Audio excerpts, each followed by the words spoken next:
Part 3. We're going to talk all about it, the good, the bad, the ugly. What did you think of the scorecards?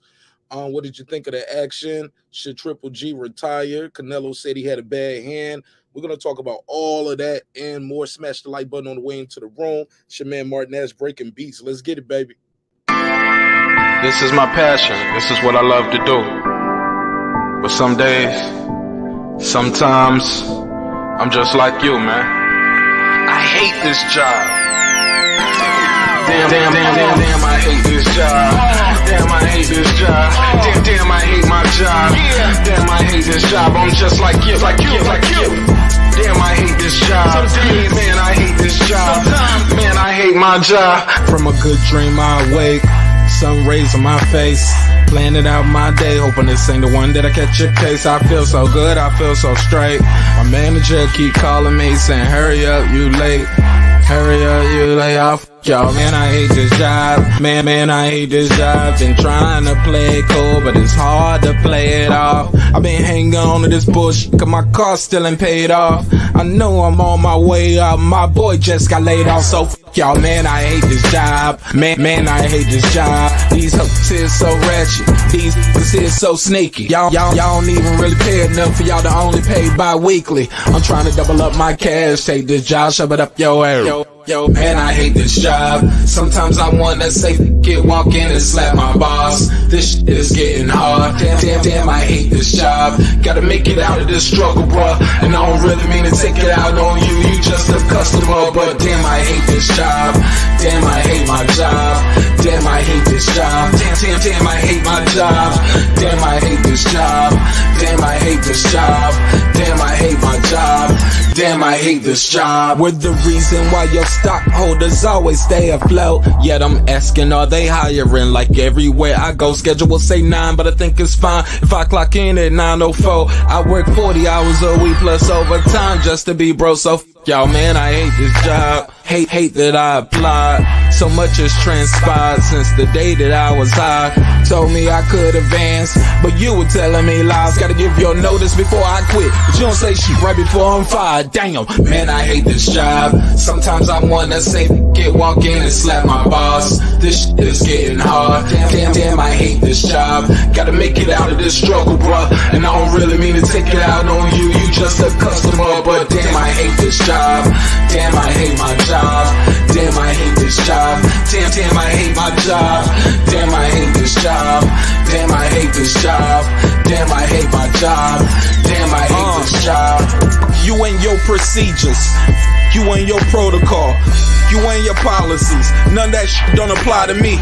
You and your quotas, you and your standards, you and your 2 sick days a year. Y'all niggas bananas. Wonder why the postman's posted with hammers, going postal with Popo on camera. His wage got him enraged, stressed out, it's hard to maintain. He flips the middle, grabs his. He said, if you don't get the picture, I quit, you ain't shit, mother. Man, I hate this job. Sometimes I wanna say, walk in and slap my boss. This shit is getting hard. Damn, I hate this job. Gotta make it out of this struggle, bruh. And I don't really mean to take it out on you. You just a customer, but damn, I hate this job. Damn, I hate my job. Damn, I hate this job. Damn, I hate my job. Damn, I hate this job.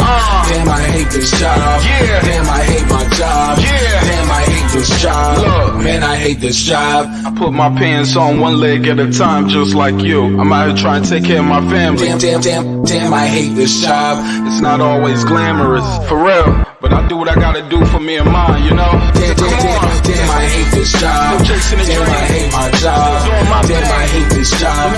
Damn, I hate my job. Damn, I hate this job. Damn, I hate this job. Damn, I hate my job. Damn, I hate this job. Damn, I hate this job. Damn, I hate this job. Damn, I hate my job. Damn, I hate this job. I'm just like you, nigga. Damn, I hate this job. Man, I hate this job. Man, I hate my job.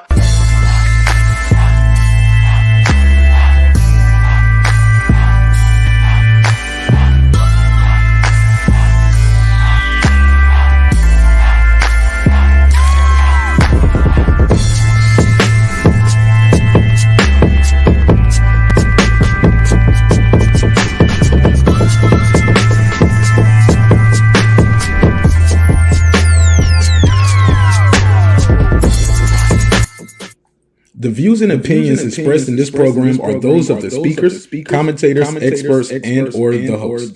They do not explicitly nor necessarily reflect nor represent the channel's policy or the views held by the channel or broadcaster. The broadcaster or its channel cannot be held accountable for all or any views expressed during the program. Basically, if I didn't say it, don't come for me. You come for the person who said it. And please don't sue me for somebody else's words. With that said, let's start the show, motherfucker. This that squad sauce. Yeah.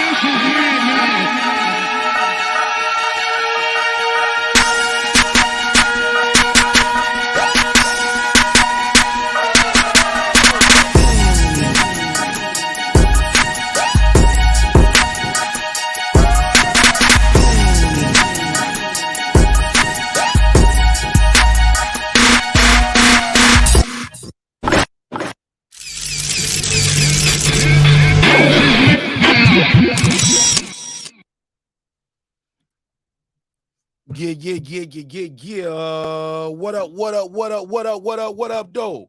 What's popping? What's happening? What's going on? You back in the lab with your favorite neighbor. It's your man, marqnash. He is I am he. Another great episode of Breaking Beats. How y'all feel? What's the deal? Make some noise for yourself. Make some noise for you. Make some noise for me. All right, let's talk about it, man. What did y'all think of the fight? What did y'all think of the fight? Phone lines are open, 470-705-9507. Before I do anything, let me give a quick roll call and a shout out to everybody in the neighborhood. I appreciate all my neighbors. I appreciate you. What a fight. What a night, right? I'm sure we're gonna have a lot of mixed emotions about this fight. I wrote down some notes about this fight, so a couple things we're gonna have to talk about. Smash the like button on the way in the room. I got a survey in the chat. Asking, what do you think about the fight? What did you think about the fight? Damn, YouTube, y'all done gave me limited ads already. I just started. I ain't even started cussing yet. But I got a survey in the chat. What did you think of the fight? Good fight? Boring fight? I expected this. I expected more. So let me know what you guys think. Fill out that survey in the chat. Before I do that, let me go over here. Let's do this quick roll call. Real quick roll call to all the neighbors. God Body, what up? What up? Tony Boswell, Pittsburgh T, Taylor Bell, Matty Yoel, C. Jones. Thanks for watching the fight with me, C. Jones, backstage. Of course, members watch the fight with me backstage. A lot of times, this was a good one.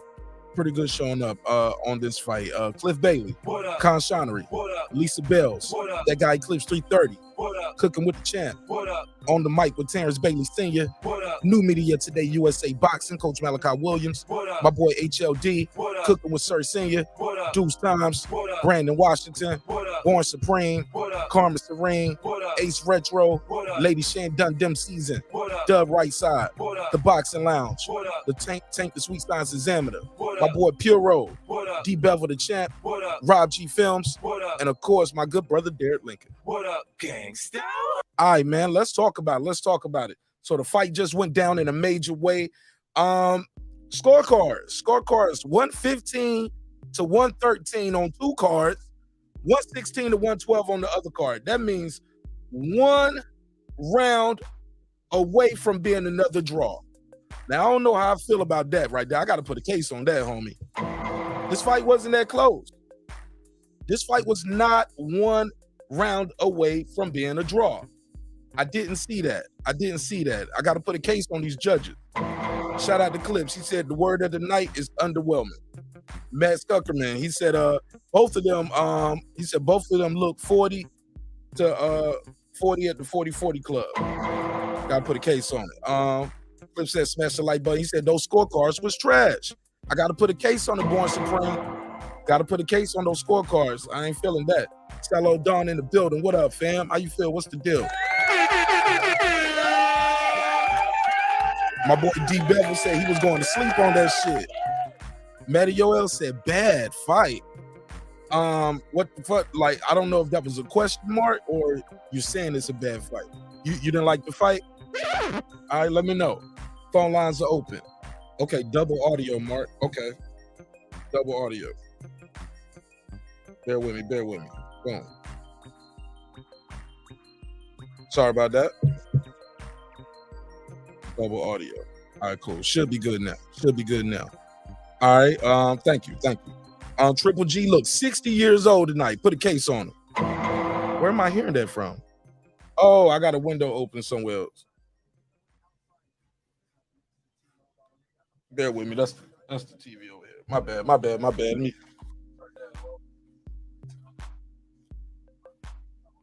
All right, so boom.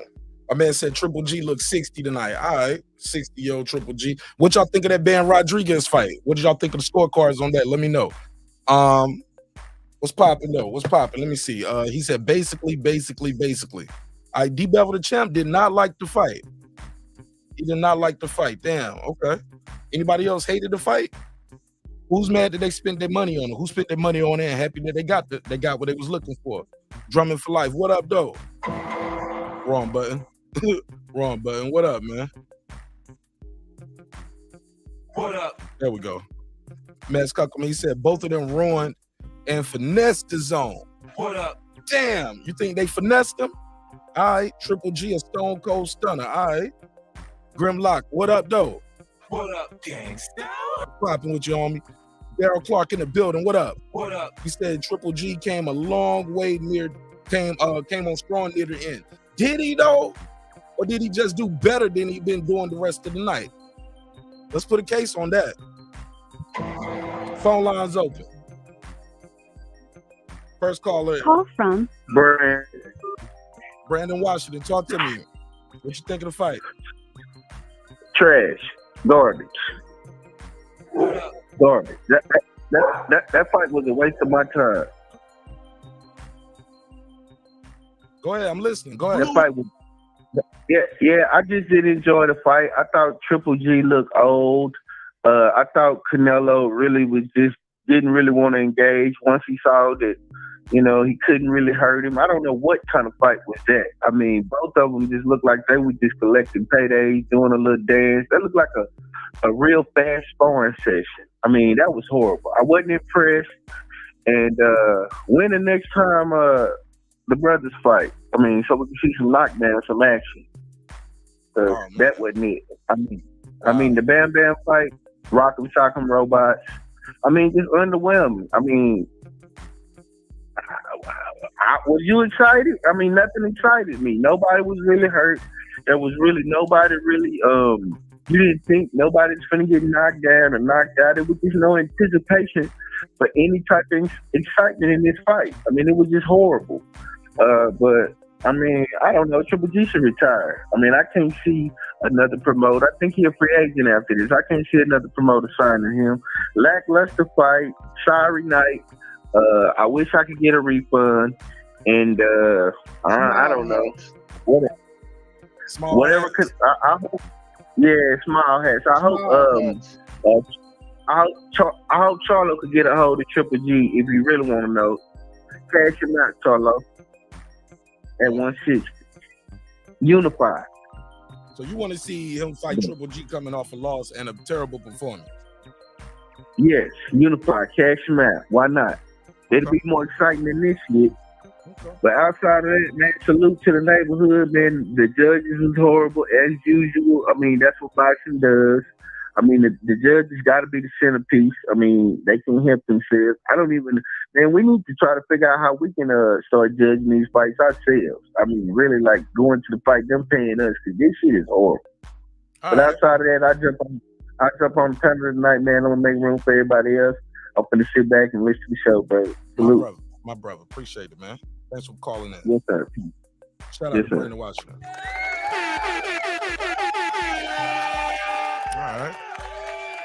All right. First call of the night. Phone lines open 470-705-9507. 470-705-9507. Call me now. Let me know what you thought of the fight. Brandon Washington said he didn't enjoy the fight. Did anybody enjoy the fight? My boy Reggie O with the Killer Show. What up, Reg? What's poppin', homie? What up, though? Shout out to my guy Reggie O. What up? Reggie O said them two judges were tripping, right? What up, gangsta? Yeah, I didn't think that fight was that close, Reg. I didn't think it was that close. Triple G barely won a round, to be honest. That's how I scored it, Clips. What up? That's exactly how I scored it. Judge, those judges, bunch of small hats. Small hats. Lying on them scorecards. He lied. Yeah, man, these judges be messing up all the scorecards, bro. Y'all niggas worship him. I'm just saying. Okay, Reggie Owens said this was a good fight. I gotta disagree with Brandon on one part of this. It looked like Triple G was trying, Canelo was trying to get it done. From what I saw, Canelo was trying to get the job done. Triple G just got a granite chin. Definitely has a granite chin. I didn't see this fight about to be stoppage. I told everybody I didn't see it. I had Canelo winning by unanimous decision. The Boston Scholar said, great fight tonight. It was better than Nate versus Ferguson in a farewell fight for Triple G. It ain't no farewell fight. Triple G still a unified champion at 160. Triple G ain't going nowhere. Put a case on it. Should he though? Should he go somewhere? Deeply Goated said Canelo did his thing. He did what he's supposed to do. We ain't gotta like it, but he did what he's supposed to do. Phone lines are open too. Matt Stuckerman, he said that fight was just as good as Rigo versus Casemiro. Okay. That's debatable. We can talk about it. Daryl Clark said, I mean, what did y'all expect? Okay. I expected Triple G to let his hands go. I think Triple G left his jab in the damn locker room, Daryl Clark. That's what I think. I expected his corner to give him better advice. I'm looking at the fight between round 5 and 6. Jonathan Banks is over there telling Triple G, yeah, just let him come to you. Let him come to you, and he's gonna run into a shot. He's gonna go. Man, what? Jonathan Banks, my brother. With all due respect, I would never do this in real life. But for entertainment purposes, Jonathan Banks, I need you to hold this. What the hell is Jonathan Banks talking about? Jonathan Banks talking about this was just to keep backing him up. He gonna run into a shot. Man, he ain't running to nothing. He running to the bank. That was terrible advice. As the fight progressed, Jonathan Banks was telling Triple G, where's my notes, Heck? I wrote this down. I'm looking at he telling him, this was that was round 5 and 6. He kept saying, push Canelo back, and now he's telling no. So 5 and 6, he was like, let him come to you. He's gonna run into the shot. Then you telling him to push him back. Nah, man. Then and all he kept telling Triple G from round 9 to the end of the fight was, let's go, baby. Let's go. It's time to work. I mean, this is supposed to be the big drama show. This is the Triple G show, ain't it? Well, let's go, baby. Let's go. Let's go, baby. Come on, Jonathan Banks. Put a case on you. Jonathan Banks gave him terrible advice. Terrible game plan.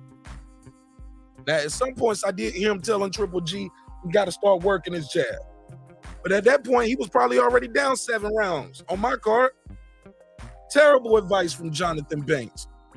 Ruined Triple G. Should have stayed with Abel. Abel Sanchez, he was better with Abel. How do you think the zone investors feel? Depends on, it looked like they sold out. And it looked like they sold a lot of pay-per-view. So, look, they don't care about the performance. They care about did the people buy the fight and did they put asses in seats? Because all of that, how the fight turned out, that's revisionist history. I don't think they give a damn, Max. Daryl Clark, he said, y'all saying it was trash. Like, what did y'all expect? It's an old washed up Triple G. Why y'all had y'all hopes up? Good. Put a case on it, Daryl. PGH Big Dog, trash ass fight. All right, Ben Adams, what up? He said, hey, Bart, I streamed it for free and I feel I got robbed. I want my money back. Nigga, I got to put a case on you. Nigga, hey, Ben Adams, hold this. Nigga want his money back from stealing the fight. Never heard of it. Let me see, what was I lost my spot. Damn, I lost my spot. What was it? Okay, boom. Ben Adams. Born Supreme. He said, thank God for streaming. Damn, man, put a case on your ass. Drumming for Life in the building. What up, Drum? Drumming for Life said, Triple G got a hell of a chin. No way he going to sleep. But in the 5th, I thought Canelo would put them paws into the gut. I think Canelo could have worked that body a little bit more.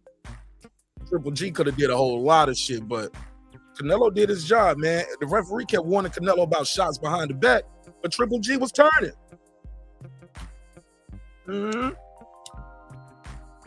Triple G kept turning. Alden Johnson, what up, fam? Shout out to my guy Alden Johnson in the building. He said, Bam. He said, what did he say? Bam should have had a point taken away from him in that fight. Yep, that second knockdown. Yep, I'm glad you brought that up. Kenny Bayless fell asleep at the wheel. Got to put a case on Kenny Bayless, right? Can I put a case on Kenny Bayless? Put a case on his ass. What was up with Kenny Bayless? Because he let the guy get up, said it was good. If it wasn't good, you supposed to take a point. If not, you supposed to count that as a knockdown. Kenny Bayless fell asleep at the wheel, or did he get a little payola? I don't know. No, I don't know if it was going. Yeah, and that would have made a difference probably too. Brandon, he said Spence has never packed the house like that. PGH Big Dog, he said I want my time back for watching that hot garbage. Now, was it that bad, PGH Big Dog? Come on, because Canelo was throwing them hands. See, that's the thing with boxing, man. Y'all mad at both guys for the fight being trash. One guy came in there to fight. One guy was throwing a lot of punches. Right? And when you look at it, shit, let me put the punch stats on the screen. Let me show y'all the punch stats. Show you the punch stats. Peep this. Triple G threw 521. Canelo threw less. 120 from Triple G landed, 130 from Canelo. Just never know. You just never know sometimes. Look at that. That punch stats. Those punch stats, they pretty. It's 5. He threw more punches. I don't see all them punches that he threw. Maybe they counting those range founding jabs that never had no snap or no pop to him. He was just range founding with that. Drummond for Life, he said C- at best performance for entertainment. Damn, man. Y'all hard, boy. Y'all fans hard to please. He said old tiny top judges and shit. Give them the hat. Small hats. Small hats. Small hats. All right, small hats. Small hats. All right, so the punch stats, though, it looked like the landed shots were pretty close. I don't know where Triple G only landed 10 less punches than Canelo. I couldn't see that. I did not see that, homie. D Bevel the champ, he said, Reggio, stop lying. Phone lines are open, by the way, 470-705-9507, 470-705-9507. You watching Breaking Beats with marqnash. Let me know what y'all think of this fight. Poppy Chubby in the chat, he said, what up, people? Hit the like button. He said, I couldn't agree more. Hit that damn like button. I appreciate it, homie. He said, Canelo, landslide. Landslide. He said, about as exciting as a sparring match. The whole card didn't translate for me. Damn, got to put a case on the whole card. All right, yeah, you might be right about that. You might be right about it. Let me see where we at with it. Born Supreme, he said Triple G through some. Bro, the hell was up with Triple G, man? Look like he will put his ass in the dirt. It's over, man. Triple G. At 168, you are banned from the server, homie. You were banned from the server. You were banned from the server. You were banned from the server. Get your ass out of here. I was not happy with Triple G. Them weak ass jabs all night. You ain't lying, bro. Boston Scholar, he said they're gonna retire Triple G if he don't leave. I'm just saying somebody got to do something. He got 3 of the belts though at 160. He got 3 belts at 160. You can't just kick him out. Can't make him retire. He got 3 belts at 160. Somebody got to beat him. Just because Canelo beat him don't mean all these other dudes can beat him. Canelo's the only man to ever beat him, bro. And them shots Canelo was hitting him with, come on, man. Anybody else at 168? You seen what he did to him when he hit him with them shots at 168. Broke their face, broke their ribs and shit.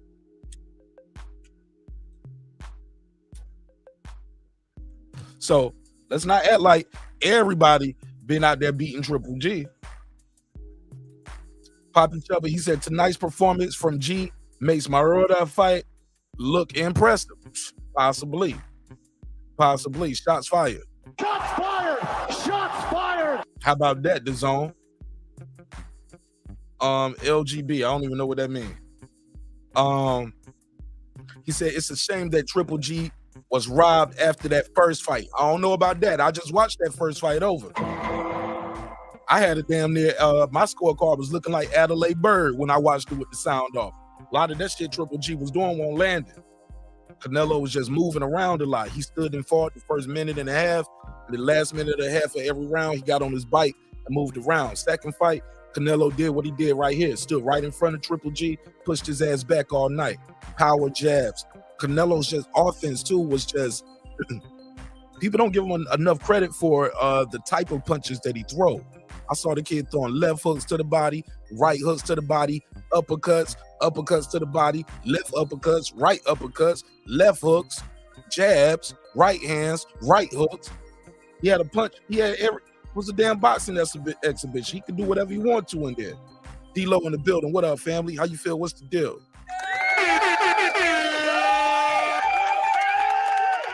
Whoa. He said of all of the 3 fights, none of them were great fights. Man, that second fight was good. That first fight was good. Them first 2 fights were good fights, D-Lo. D-Lo, you ain't like nailed one of the first 2 fights. I gotta put a case on you, homie. They was competitive. They were very competitive. They was evenly matched up. C. Jones, appreciate you watching the fight with me, man. He said, I don't think Triple G landed 100 punches. He said, well, I gotta put a case on that bitch. Yo, 120 to 130. Where did they get that from? Where did they get that from? I didn't see that. I didn't see 120 to 130, bro. Did not see that. Did not see 120 punches landed from Triple G. It was damn near a shutout on my card. 115. What y'all think of them scorecards? 115 to 113, 115 to 113, and 116 to 112. What did y'all think of those scores? Y'all think those scores was fair? Did Triple G win that many rounds? It was 1 round away from being a draw. I don't know about that. Small hats, absolutely. Small hats. Thanks for sharing the link, bro. Small hats. Wrong button. Xavier, he said salute to marqnash in the chat. Salute to you, Xavier. Daryl Clark, he said Triple G got that bag. No, he be chilling. He got that great. He did get paid handsomely for that. Unfortunately. Yeah, he went to the bank on that shit. Definitely. Yeah, that score was suspect, homie. Triple G, he said Triple G may actually fight these other guys since he got the 3rd fight he wanted. I hope so, D-Lo. Let's keep our fingers crossed on that. I really hope that's the case because there's still a lot of intriguing matchups out there for Triple G, especially at 160 because he has 3 of the belts, right? He got 3 belts at 160. But I don't know how he didn't look that good at 160, making that weight. Face was sunk in, but going back down, maybe he felt something in them shots getting hit by somebody heavier at 168. Joe, what up? Joe said, no way G threw more punches. Judges must have been counting punches too. Right. I don't see how he landed 120 to 130. Shout out to Search and Destroy. What up? Welcome. He said everyone that's complaining streamed the fight or watched it at they drunk uncle house. Triple G was a great fighter, just past it now, possibly. Put his ass in the dirt then. Put him in the dirt. If he's tired, retire, homie. If he's tired, retire. Call from Reggie. Reggie over the Killer Show. What's up, fam? How you feel? What's the deal? Man, what's up, man? Everybody in here is fucking complaining. God damn, man, people in boxing, some crybaby ass people, man. that was a good fight, man. People didn't want it. The thing is, people want to see Canelo knock the fuck out. And that's really what it results down to, and the fact that people probably don't like the fact that he fought this older Triple G when there's Charlo out there, Andrade. But with the factor at hand was he put on a good fight, man. He put on a fight that intimidated Triple G. He took away with Triple G. Triple G could have went in there and tried to bang with him. He could have went in there and try to take some risks, but he refused to, and punches was hurting him. Canelo went in here to try to dominate him. Ain't no thing about knocking him out. Can't knock everybody out. Triple G is probably one of them dudes who will never be knocked out in his career. I don't even know if he ever been hurt in his career. But if you're going to hurt him, you're going to hurt him to the body, but you showing the hell ain't knocking him out. He never been down, I thought Reggie. it was a good and never been dropped. So it ain't going to happen. So Canelo did the right thing to just continue on to box, win his round, got the early shit in the bag, and he did what he was supposed to. So I don't know how people ain't liking that shit, but it's just when people hate a fighter, they hate a fighter. Wait. So you think the complaints we're getting about the fight tonight is people just don't like Canelo, is what you're saying? Yeah, absolutely. That's exactly what it is. People don't like him. I ain't the biggest Canelo fan. It's certain shit about Canelo I don't like. But when he's in that ring, that motherfucker's serious business. He definitely serious business. I can't take it away from him. So you don't think it's I won't take it. Go ahead. No, I was just saying, and I won't take it away from him. What he did in the ring, against Triple G, who I ain't too fond of neither, because of certain shit that he should have did in his career that he didn't do. But it's the matter at hand. They did what they were supposed to do, and they accomplished that shit, got it done. So you don't think it's all about Triple G was old, and now you think Canelo neutralized him with his speed and his youth and his power, is what you're saying? No or yes?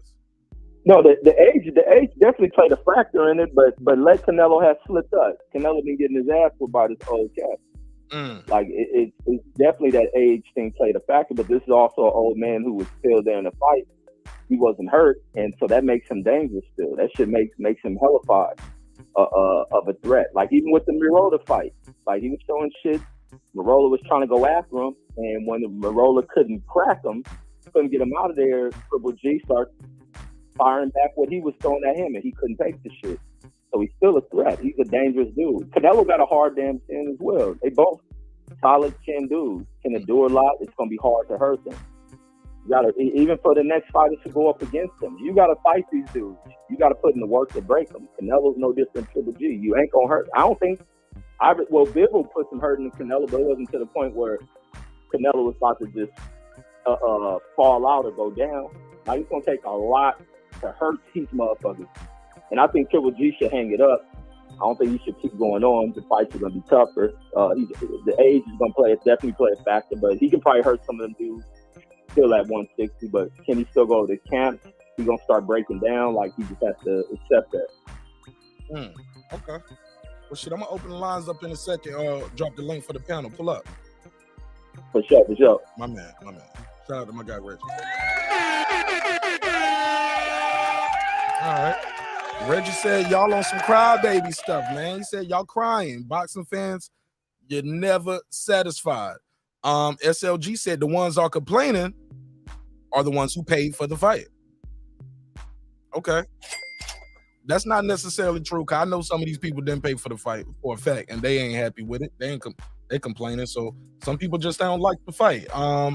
Ben Adams, he said, when God was giving out beauty at Karma Serene, you was in line first, beautiful queen. Look at him. Okay, that rhymed a little bit. When God was giving out beauty, Karma Serene, you was first in line, beautiful queen. Okay, got your little bars in. Okay, you shooting his shot. You trying to Karma Serene. He said he'll have you nutting and crying, girl. He lied. He said I had you nutting and crying. You nutting and crying. I had you nutting and crying. I had you nutting and crying. All right, he's shooting his shot. I ain't mad at him. He said the ones complaining. Okay, I read that one. He said, too bad Andre has already moved up. Yeah, right. He said, too bad Andre already moved up. He said Janet's talking about Janet Beck has pretty much said he won't fight Triple G because of their culture. You don't fight the elders. Wow. They're fighting for that bread, though. They're going to fight for that bread if it comes down to it. Or Triple G going to have to get off the pot. He said, check out Lance Romance, everybody. Janabek, I know what you meant, bro. Derek Clark, he said, LCLG, I'm chilling. He said, I streamed that shit for free. Put a case on it. All right. He said, we want that big drama show. Guys, this is box, guys. Like Kobe, LeBron, and Kobe, Michael Jordan, and guys. Like, bro, you ain't none of them, Triple G. I gotta put a case on you. You ain't no Jordan with this performance. You ain't no LeBron or no Kobe. Sorry. Shout out to my boy DJ. Let me give him a drop. Thanks for donating and supporting the show in a major way, DJ. A 10. A fucking 10. DJ says, salute to my bro marqnash. I had sent him in 117, 111. And it was a horrible fight. Canelo voice. Horrible fight. Horrible fighter. Get the fuck out of here, man. Horrible fighter. Yeah, Canelo voice. Triple G still has 2 belts. I thought he said he has 3 belts at 160. He said he got 3 belts at 160. Let's see what happens now. Hey, shit. I don't know. Based off that fight, Jonathan Banks could have stopped that fight. I mean, you know, when the guys get to certain levels, they believe they know what they're doing, and yeah. I don't know what Canelo was thinking in that fight, bro. Don't know what he was thinking. Triple G was thinking. He said, does Triple G have 1 fight left in his contract? I mean, he got 3 belts though, so it don't matter. Somebody gonna fight him. He said, I love both fighters, but hated this fight. I ain't mad at you. He said, the bottom line is Canelo was never gonna KO Triple G, and vice versa. That's what I said, D-Lo. I called it.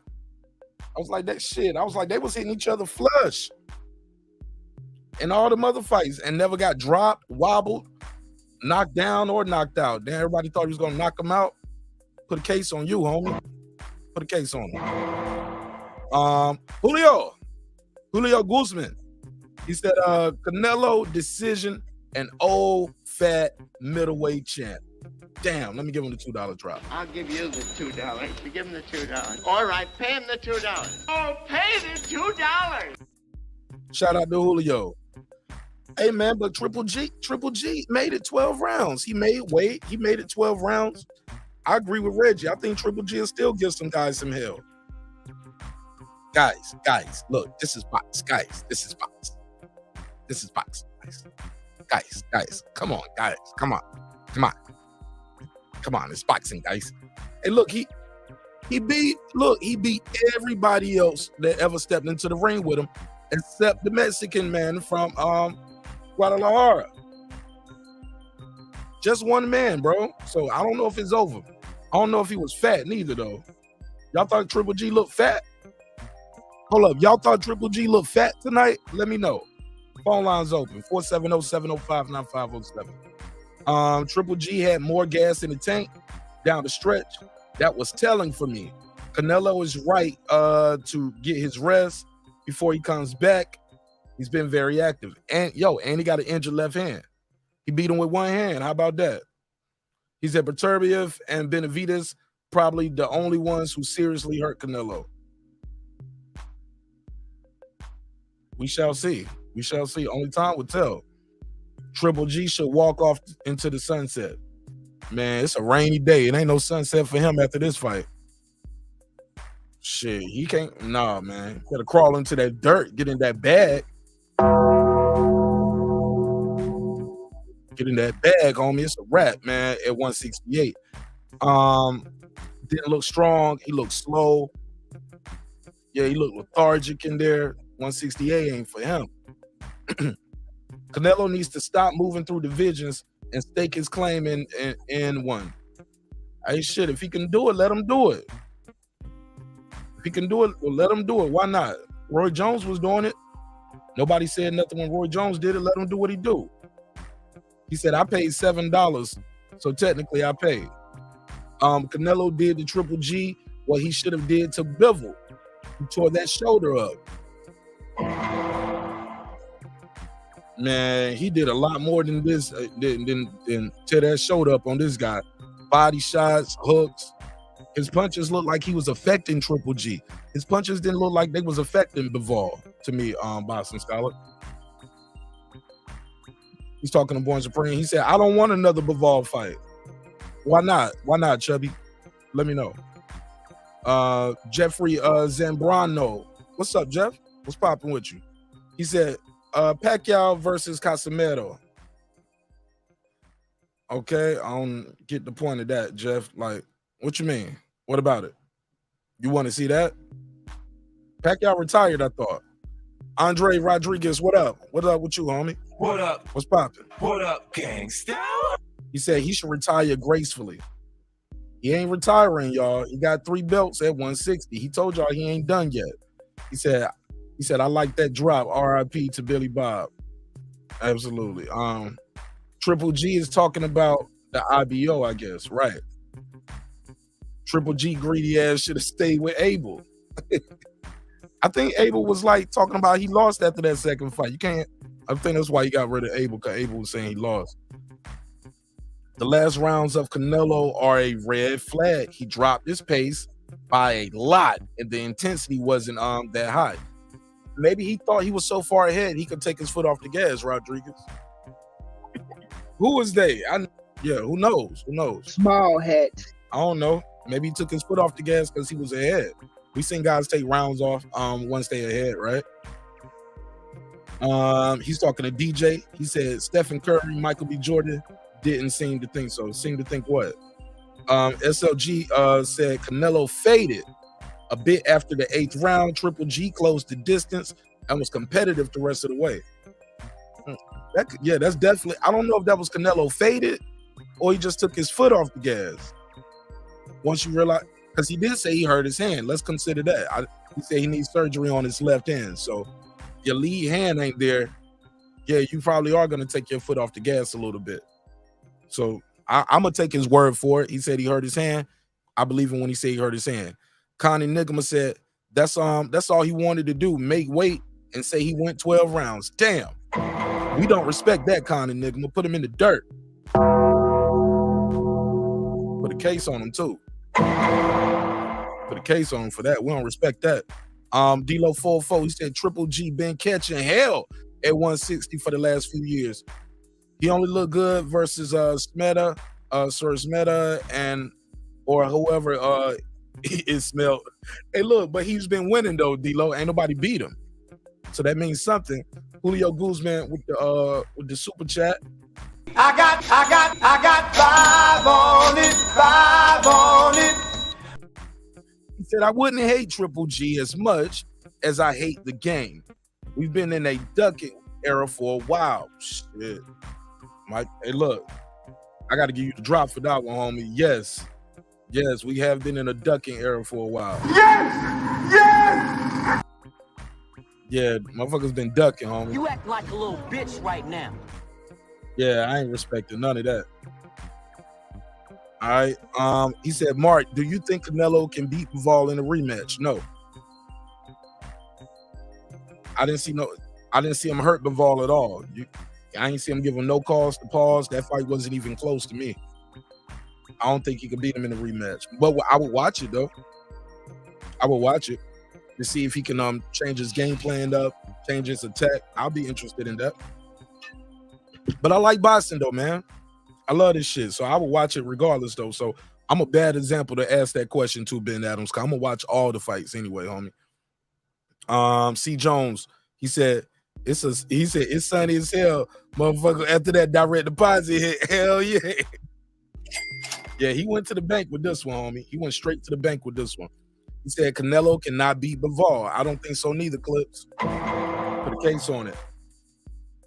Nah, I don't see it. Y'all smash the like button, man. We got a lot of votes on the survey, and we don't have the lights up. Get the lights up so I can drop this link. We only got 40 likes. We got 150 votes on the survey. So, and we got 150 people watching. There's no reason we shouldn't have at least 100 likes. So got 150 people watching. Get the likes up to 100 likes. Let's go. 170 people watching, excuse me. Get the likes up, yo.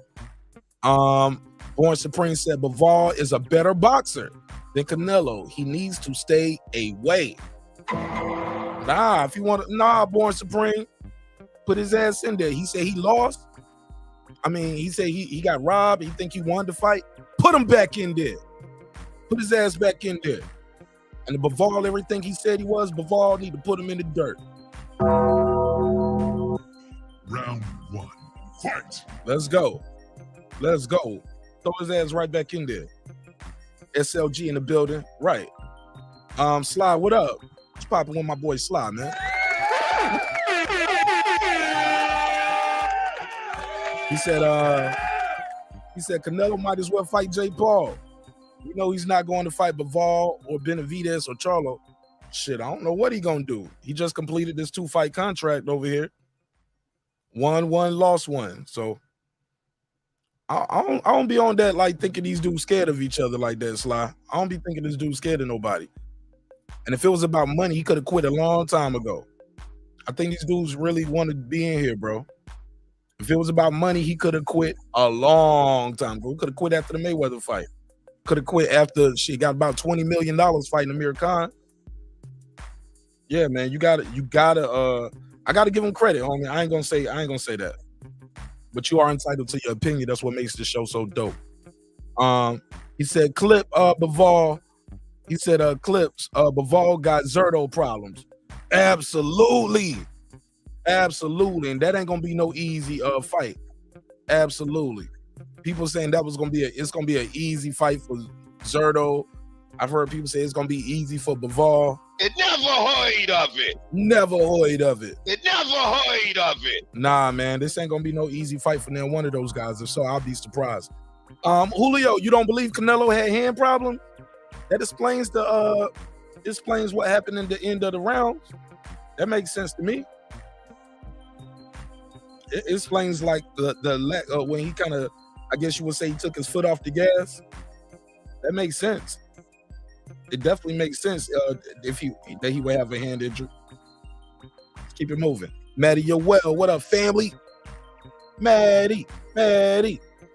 What's up, Maddie? What's poppin', homie? Salute to you, bro. What's up, motherfucker? Hope you enjoyed the fight, Maddie. D-Lo, he said Roy wasn't up and down, avoiding the best guys. Canelo isn't staying in one division because it allows him to strategically maneuver around. If it was that easy, D-Lo, everybody would be doing it in the sport. Why everybody don't just go up and down the weight to avoid a guy? Because other people are avoiding guys too. It's easier ways to avoid a guy than going up 8 pounds or going from 160 to 175. Come on, bro. And shit, if it's like that, why them other guys don't move up in weight? Why they ain't fighting nobody? Charlo ain't fighting nobody, man. He done pulled out of a fight with a back injury and ain't fought nothing since then. We ain't even hearing about the fight. He said not buying the hurt hand story. That's an excuse for why he didn't knock out Triple G. We shall see. If we see him posted up on IG with his hand casted, start seeing the scars on his hand. Yeah, man, it's very possible. Because I was just telling somebody during the fight, bro, I was like, Canelo don't really be getting a lot of injuries. If so, they keep that shit secret. We don't always hear about, hey, he got a hand injury, back problems, knee problems. We don't hear about a lot of injuries with Canelo. So it's about time for an injury. I mean, you only can be healthy for so long, bro. So it's very possible. Canelo fadeaway fighter. I damn near every fight, hurt hand or not. You be winning though. Deverenchenko and Jacobs arguably beat Triple G. I'll put a case on it. I'll put a case on that, homie. I can see how you can say that. I think it was closer. I don't know if they beat him, but I definitely was closer than the scorecards had it. Deep Lagoda said, I'm saying it was a star-studded event. You never see that in the UFC. Got to put a case on you. Nah, the UFC be having some stars out there, man. They definitely have some stars coming out to see them. as well, especially if it got to be a good matchup though. He said, "I love your passion. Keep it going." Thank you, Julio Guzman. I can't do it no other way but keep it going, homie. Thank you. I'll give you the $2. You give him the $2. All right, pay him the $2. Oh, pay the $2. Appreciate you, man, for supporting the show in a major way. Matt Skuckerman said, Canelo always gets tired. That's why he don't want the fade with Benavidez. Benavidez don't get tired. Okay. We got to see it. Yeah, we got to see the fights, homie. Triple G got rid of Abel because he got that bag and didn't want to pay Abel his percent. Jacobs did the same thing with Rozier for the same reason. That's fucked up. That's messed up right there. What they didn't want to give him a percentage. They want to just give him a flat fee after they help him get to that position. Then you get to the position, you don't want to give me a percentage no more. You want to give me a flat fee. That's messed up. But I understand though, the fighters are the ones taking the punishment, man. So it is what it is. He said, "I got to run. I shared the live. Thank you for your time and energy." Julio Guzman said, Bivol said he would be down for the rematch. Canelo response, crickets. Damn. When was that? Give him the crickets though. Crickets. Let me give him the $5 drop. I got 5 on it. All right. We'll talk about it. I'm gonna drop the link too. Shout out to Matty Olel. He said, "Salute, bro." Ben Adams said, "What's up?" He said, "Triple G needs Sugar Hill on board. Best trainer right now." All right, that's arguable. Shout out to Lisa Bells. What up, family? She said, "What's up to Ben?" He said, "I got Bivol whooping Zerto convincingly." All right, we'll talk about it. Lisa Bell said, "Get them lights up." Absolutely, man. Get them damn lights up. Where we at with the light? Oh, hell no. We only got, look, man, we got 150 people in here. We only got 50 lights. We almost got 200 votes on the survey. Y'all tripping, man. Smash the like button. Let me see what they saying. Ben Adams, he said, "What's up, Lisa Bell?" She said, "Subscribe and join the membership." Absolutely. We was watching the fight on members only, man. Had a good time. Lisa Bell, what you think of the fight? DJ said, "Deeply goated." He said, "I don't care what half-drunk stars are at a fight think." He said, "I don't care what half-drunk stars at a fight think. This is my opinion." He said, "That is my opinion that this was a very boring fight. They did a lot of clinching the last 4 rounds." Triple G was initiating a lot of them clinches too, though, bro. A lot of that shit. I start hearing the fans booing. But prior to that, though, man, it wasn't a lot of clinching, man. It was definitely Canelo trying to put that work in on him. But Triple G was clinching, though. He definitely was trying to stay alive. He said, "So now people make up an excuse for not getting knockouts in the fight. They win." Man, I don't heard it all. What the hell is wrong with boxing fans? I can't tell you, Reggie. Can't please everybody is what my mama used to say. And when people don't like you, they don't like you. Look, when they don't like you, you can't do no right. If they like you, you can't do no wrong. Y'all know how I go. DJ said, "What's wrong?" He said, "What's wrong?" He said, "You're wrong. There are plenty of stars at big UFC fights. The Rock put the fake belt on Jorge Masvidal in one fight."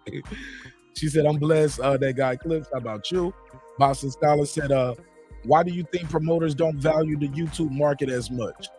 It's because y'all don't support with y'all wallet." That house was packed tonight. Absolutely. Damn show was packed tonight. The weigh-in was packed too.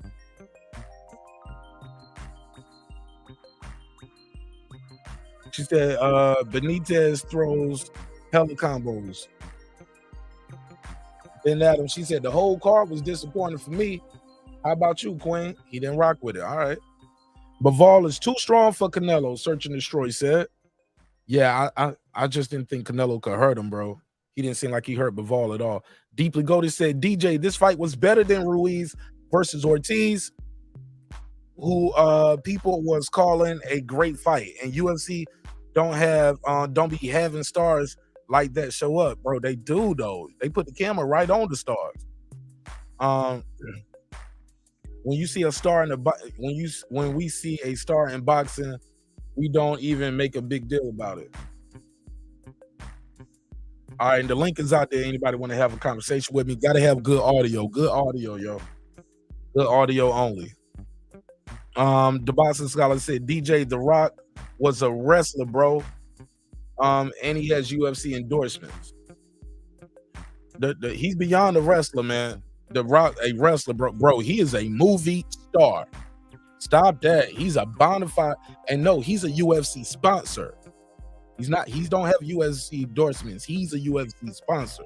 They got his shoes on when they walk to the ring. And let's stop acting like The Rock is just a wrestler, bro. He is a mega movie star. Stop playing, boxing scholar. Stop that. The Rock is definitely beyond a wrestler. He is transcendent. Max said Triple G just secured the bag for Kazakhstan. Shit, man, that money going to himself, bro. You think he about to get all that money up to his country? You crazy. Bivol said Bivol will go down and wait to fight Canelo. Canelo turned to Triple G. Well, no, he had to fight Triple G. That was part of the contract. We all knew Triple G was going to be the next fight, bro. Even before he fought Bivol, we knew Triple G was going to be the next fight. It was a 2-fight deal. So that wasn't no surprise that he fought Bivol. Triple G didn't look too good at the bigger weight. No, he didn't, Lisa Bell. No, he didn't. It never heard of it. And was it the weight? Was it the age? It could be a combination of both. Like I said, Canelo is the bigger man at 168. This Triple G's first rodeo. Canelo being at 168 longer. He's been getting hit by bigger guys at 168 and 175. You know? So, yeah, he's the bigger guy. Bivol is too big, too strong for Canelo. Shit, but he want to get back in there, search and destroy. Let him get back in there. Put his ass back in there. He want to fight? Let him fight. You want to fight? Let him fight. Put him back in there. Boxing Conversation with Reggie Owens. This is from DJ. He said, man, this was a terrible fight. DJ, click the link. Pull up. He said, this was a terrible fight. Triple G kept his hands in his pocket. I thought he left him in the locker room. I'm just saying. I thought he left him in the locker room. I thought he left that jab in the locker room. He said, this was a terrible fight. Triple G kept his hands in his pocket. But is that a terrible fight? Because Canelo didn't keep his hands in his pockets. I saw him in there putting in work, trying to get that guy out of there, DJ. I saw Canelo putting in work, trying to get him out of there. That's all I'm saying. Call from Grimlock, 11 Bravo. 11 bang bang. What's up, Grim? How you bang, feel? Bang, boom, boom. What's up, family? You all right? Man, I'm always good, even when it's bad, bro. What you think of the fight? Yes, sir. Yes, sir. I'm gonna be really, really quick, and I'm gonna cause some controversy. I don't care. You know, that's what we do. We get into the thick of it. We run toward the smoke. Let's go. Homeboy, Triple G looks so bad tonight. I think he might have took the money. I'm gonna just say it. It's Mexican weekend. The celebration. Yeah, put a case on me. Put a case on me. Can you hear me? I'm listening, bro. I'm listening. Go ahead. He looked so bad. It looked like he took some money. I'm gonna just leave it at that. It looked like he took some money. You know, he looked horrible at 168. He just looked terrible, man. And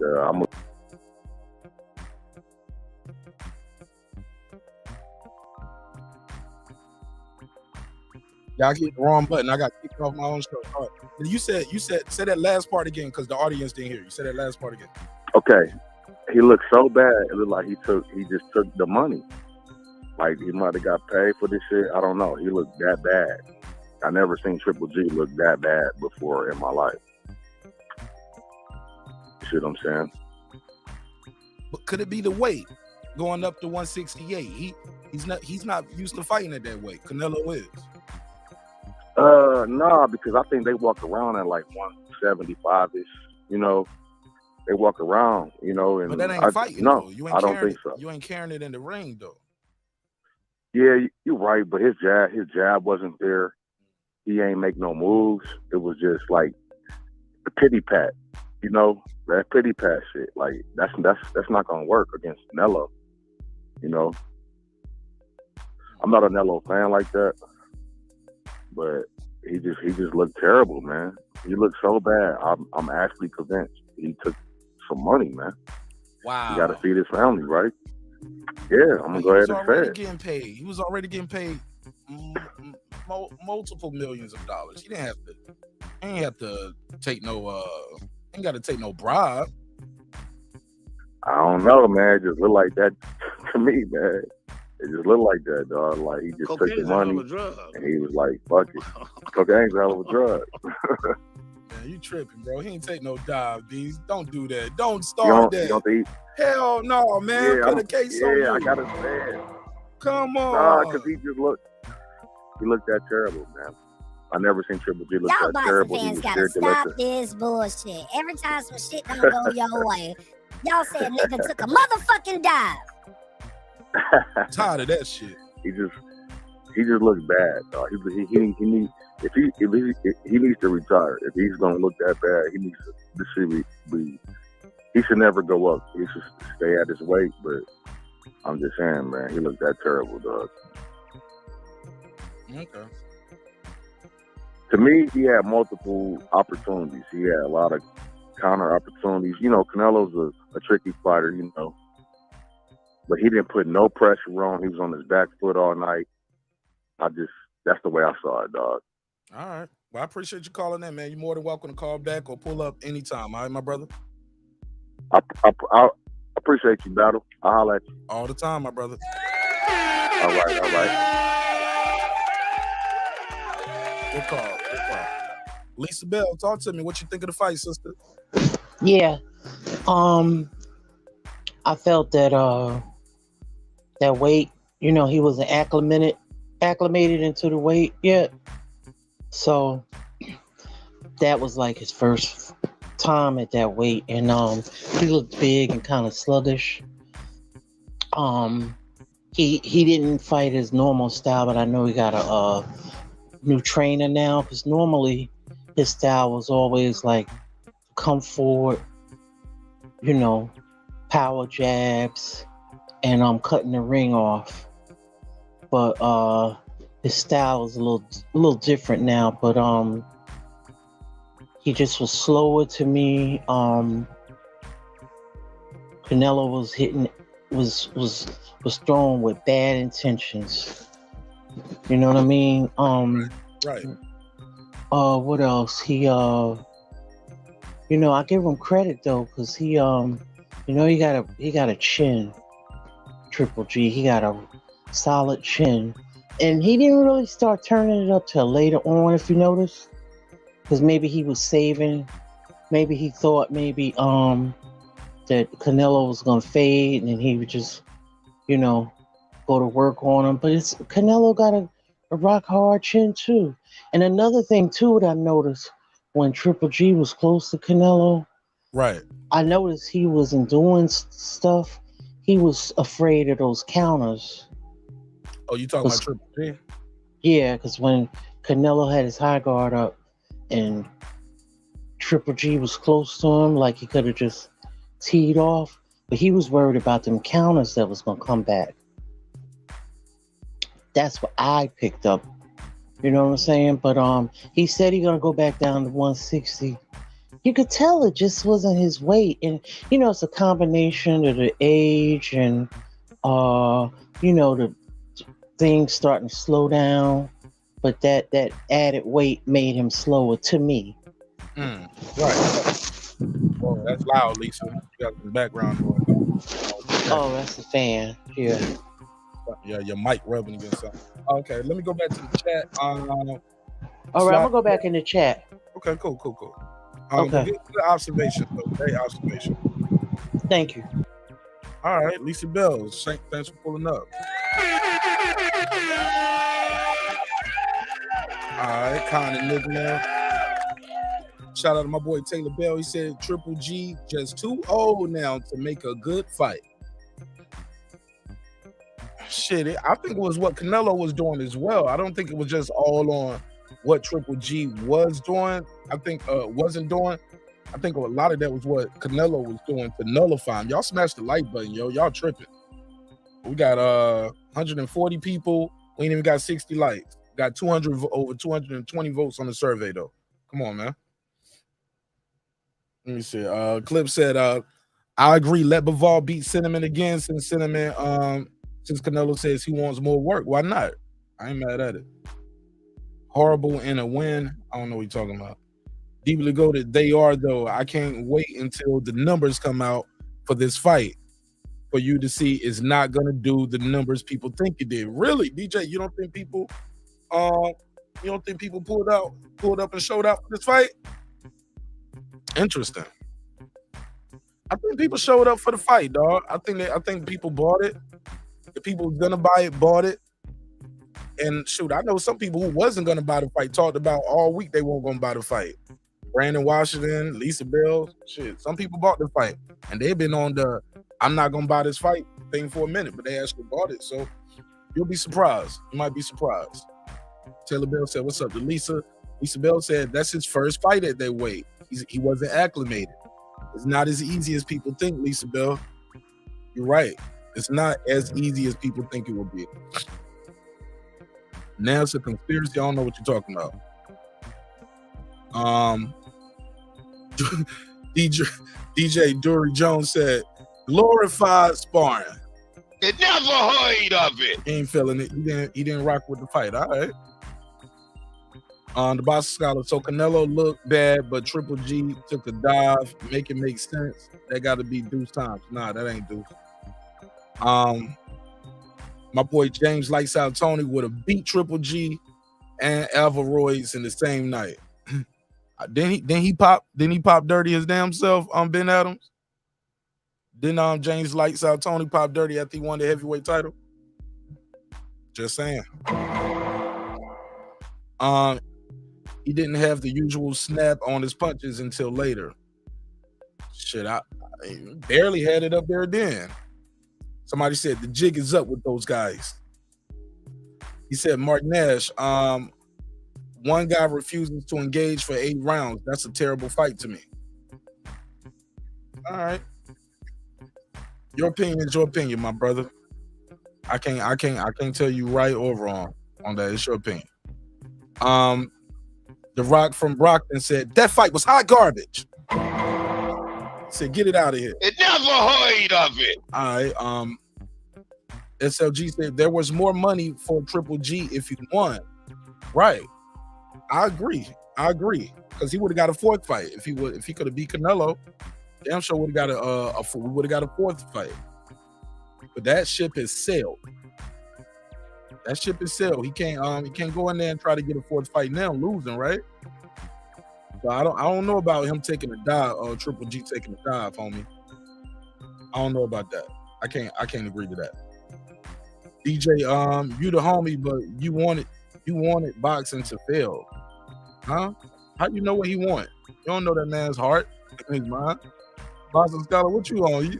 How you know what he want? That's interesting. Triple G didn't let his hands go early. Absolutely, Sly. That's part of the problem. But was it the game plan? Because I heard Jonathan Banks telling him, let him come to you. He's going to run into a shot. That's terrible advice, right? DJ, you can't see the sport outside of yourself. Clearly, more people support it than you think. Real stars follow boxing, from rappers to... Y'all niggas still on that. Y'all ain't even talking about the fight. Y'all talking about MMA versus boxing. Y'all ain't even talking about the boxing. or what happened in the fight. Y'all talking about what stars came out there. That's funny to me. Bucho74, he said, did you guys see the Matrix double jab in one motion? They never heard of it. Nope. The Rock from Brock, he said, the zone need to refund the viewers for that trash fight. You getting a refund? Never heard of it. They never heard of it. You ain't getting no refund, homie. You are not getting no refund. I'm sorry to tell you, they don't do that.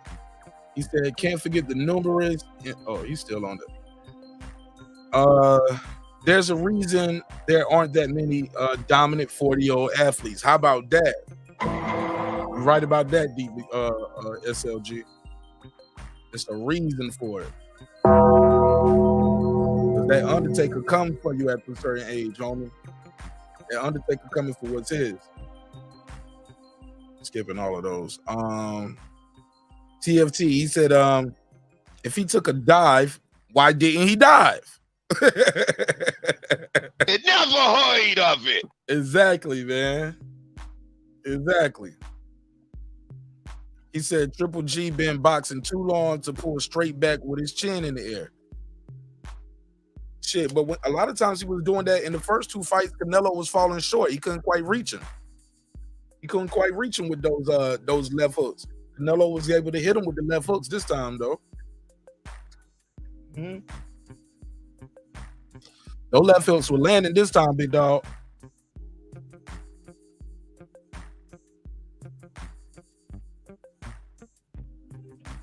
Let me get this call. Call from Carlos. Talk to me, man. What you think of the fight? All right, man. I just wanted to say that I agree with the lady that called earlier. My assumption is that Triple G knows that Canelo tends to fade towards the end of the fight. So I'm assuming that he knew that Canelo was mad. He was going to come at him throwing power punches. He was hoping that he would fade and eventually beat him up towards the end of the fight. But it just never, it didn't go to, his plan never worked out. So that's why he lost that fight. Why he didn't, look, that if he thought he won the first two fights, why would he try something new like that in the third fight? I'm assuming just because of the loss of Bivol and the way he was talking that whole fight thing, that he was going to come out and knock out Triple G. So maybe Triple G thought that he was going to own up to his words and come straight at him and just throw bombs. And he was just hoping to either catch him in the exchange and hopefully wear him out towards the end. Because if you notice, he didn't really pick it up until Canelo looked tired. And you can tell Canelo starts to fade towards the end. Like, he doesn't have that stamina. He's had that issue since I can remember, since he fought Floyd. He always gets tired towards the end. So for him, it was probably, he's already fought him twice. He already has that in the back of his mind. He's like, he's going to fade. And maybe he thought at 168 his power would carry even stronger. But it just didn't work out in his favor. And he gave too many rounds away. That was his problem. All right. Well, I appreciate you calling that, Carlos. You got anything you want to say before I let you go? No, I just like listening to your show, and I appreciate you letting me call in. Man, you're welcome to call back anytime. Thanks for pulling up, Carlos. Okay, thank you, sir. Yes, sir. Good call, man. Shout out to Carlos.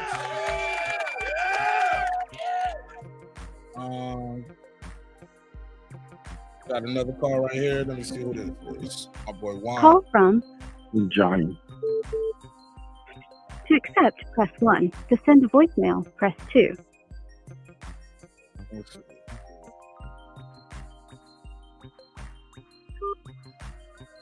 Johnny, what's your name? Where you from, baby? Yo, what's up? This is Johnny from Cali. Talk to me, Johnny. What you think of the fight? Man, it was an awesome fight. All you Canelo haters out there, man, you guys should know already that Canelo has that experience fighting those heavyweight people, you know, and it was a great fight. Canelo had those 10 rounds win. Triple G didn't, you know, he didn't come up till towards the end. And man, you guys should have known already. Canelo was going to take this one, having that experience fighting those heavyweight people. Bivol, he has that experience already, moving up in weight class and fighting all them heavyweight people. And like, come on, guys, you guys should know already. Canelo already is kind of getting used to this weight class, to where Triple G had to move in weight, and he was slower. Moving up in weight, he was slower. Canelo already had his one, and now he learned. Canelo was fighting with Bivol and these other people. He learned already, but Triple G didn't know what to expect no more. So it was a different fight. So Canelo had the advantage, and he took over it, kept him away, did his punches, and got him. Yeah, man, he won that shit hands down. What you think of those scorecards, though, man? Those scorecards was too close, right? The scorecards were horrible, except for that young lady out there that scored them close and everything. But other than that, so I mean, Triple G, it was crazy because they said that he was one round away from like being tied again, and I was like, that was pretty crazy, But Canelo had him pretty. He pretty much had them all won. He had hands down, had all the rounds won, except the last probably 3. It was probably tied between them. The last 3, they were like tied. But I don't know what kind. Everyone's minds, they see something different. But Canelo pretty much won the fight, hands down and everything. But I'll tell you one thing though, I'm waiting for that Ryan Garcia and the Tank Davis fight. That's what I'm talking about right there. All right, yeah, man. Who you got winning that? I got Tank Davis all day. Unless he fights Pitbull Cruz again, then that's another good one. All right. Shit, I ain't mad at that. That's a good. I would watch either one of those, but I'm biased, man. I like boxing, homie, so I'll watch him fight Cruz again. I would love to see him and Ryan mix it up. That'd be a super fight for both of those guys, right? Oh yeah, that'd be awesome, man. Hey, I want to thank you guys for what you guys do again. I'll keep on showing you guys love. I know you guys do it every time you guys have a fight night and everything. Much love to you guys to keep up the good work. I love you guys, and I'll keep on calling. The last time I talked to you guys was when Bivol and Canelo fight. I even said that Canelo moved up too quick, but he's learning from it. He's learning from it, and like fighting those heavyweight people and everything, and he's gonna be a stronger fighter. Moving down and everything, but it's awesome. You guys keep up the good work, man. Thank you, Juan. Appreciate you, bro. You guys have a good one. You too, man. I'll see you on the next Mm-hmm. one. All right, good call. Shout out to my Latino brothers calling in. Let me do this drop. DJ said, I heard Ben Rodriguez got a gift decision tonight. I don't know if it was a gift. I'll give you the $2. Give him the $2. All right, pay him the $2. Oh, pay the $2. Jerry, you got to turn the TV down in the background, buddy. It's down. Talk to me. What you think of the fight, Jerry? I thought it was a little bit boring myself. Golovkin. You bought it? What you You paid for the fight? Yeah.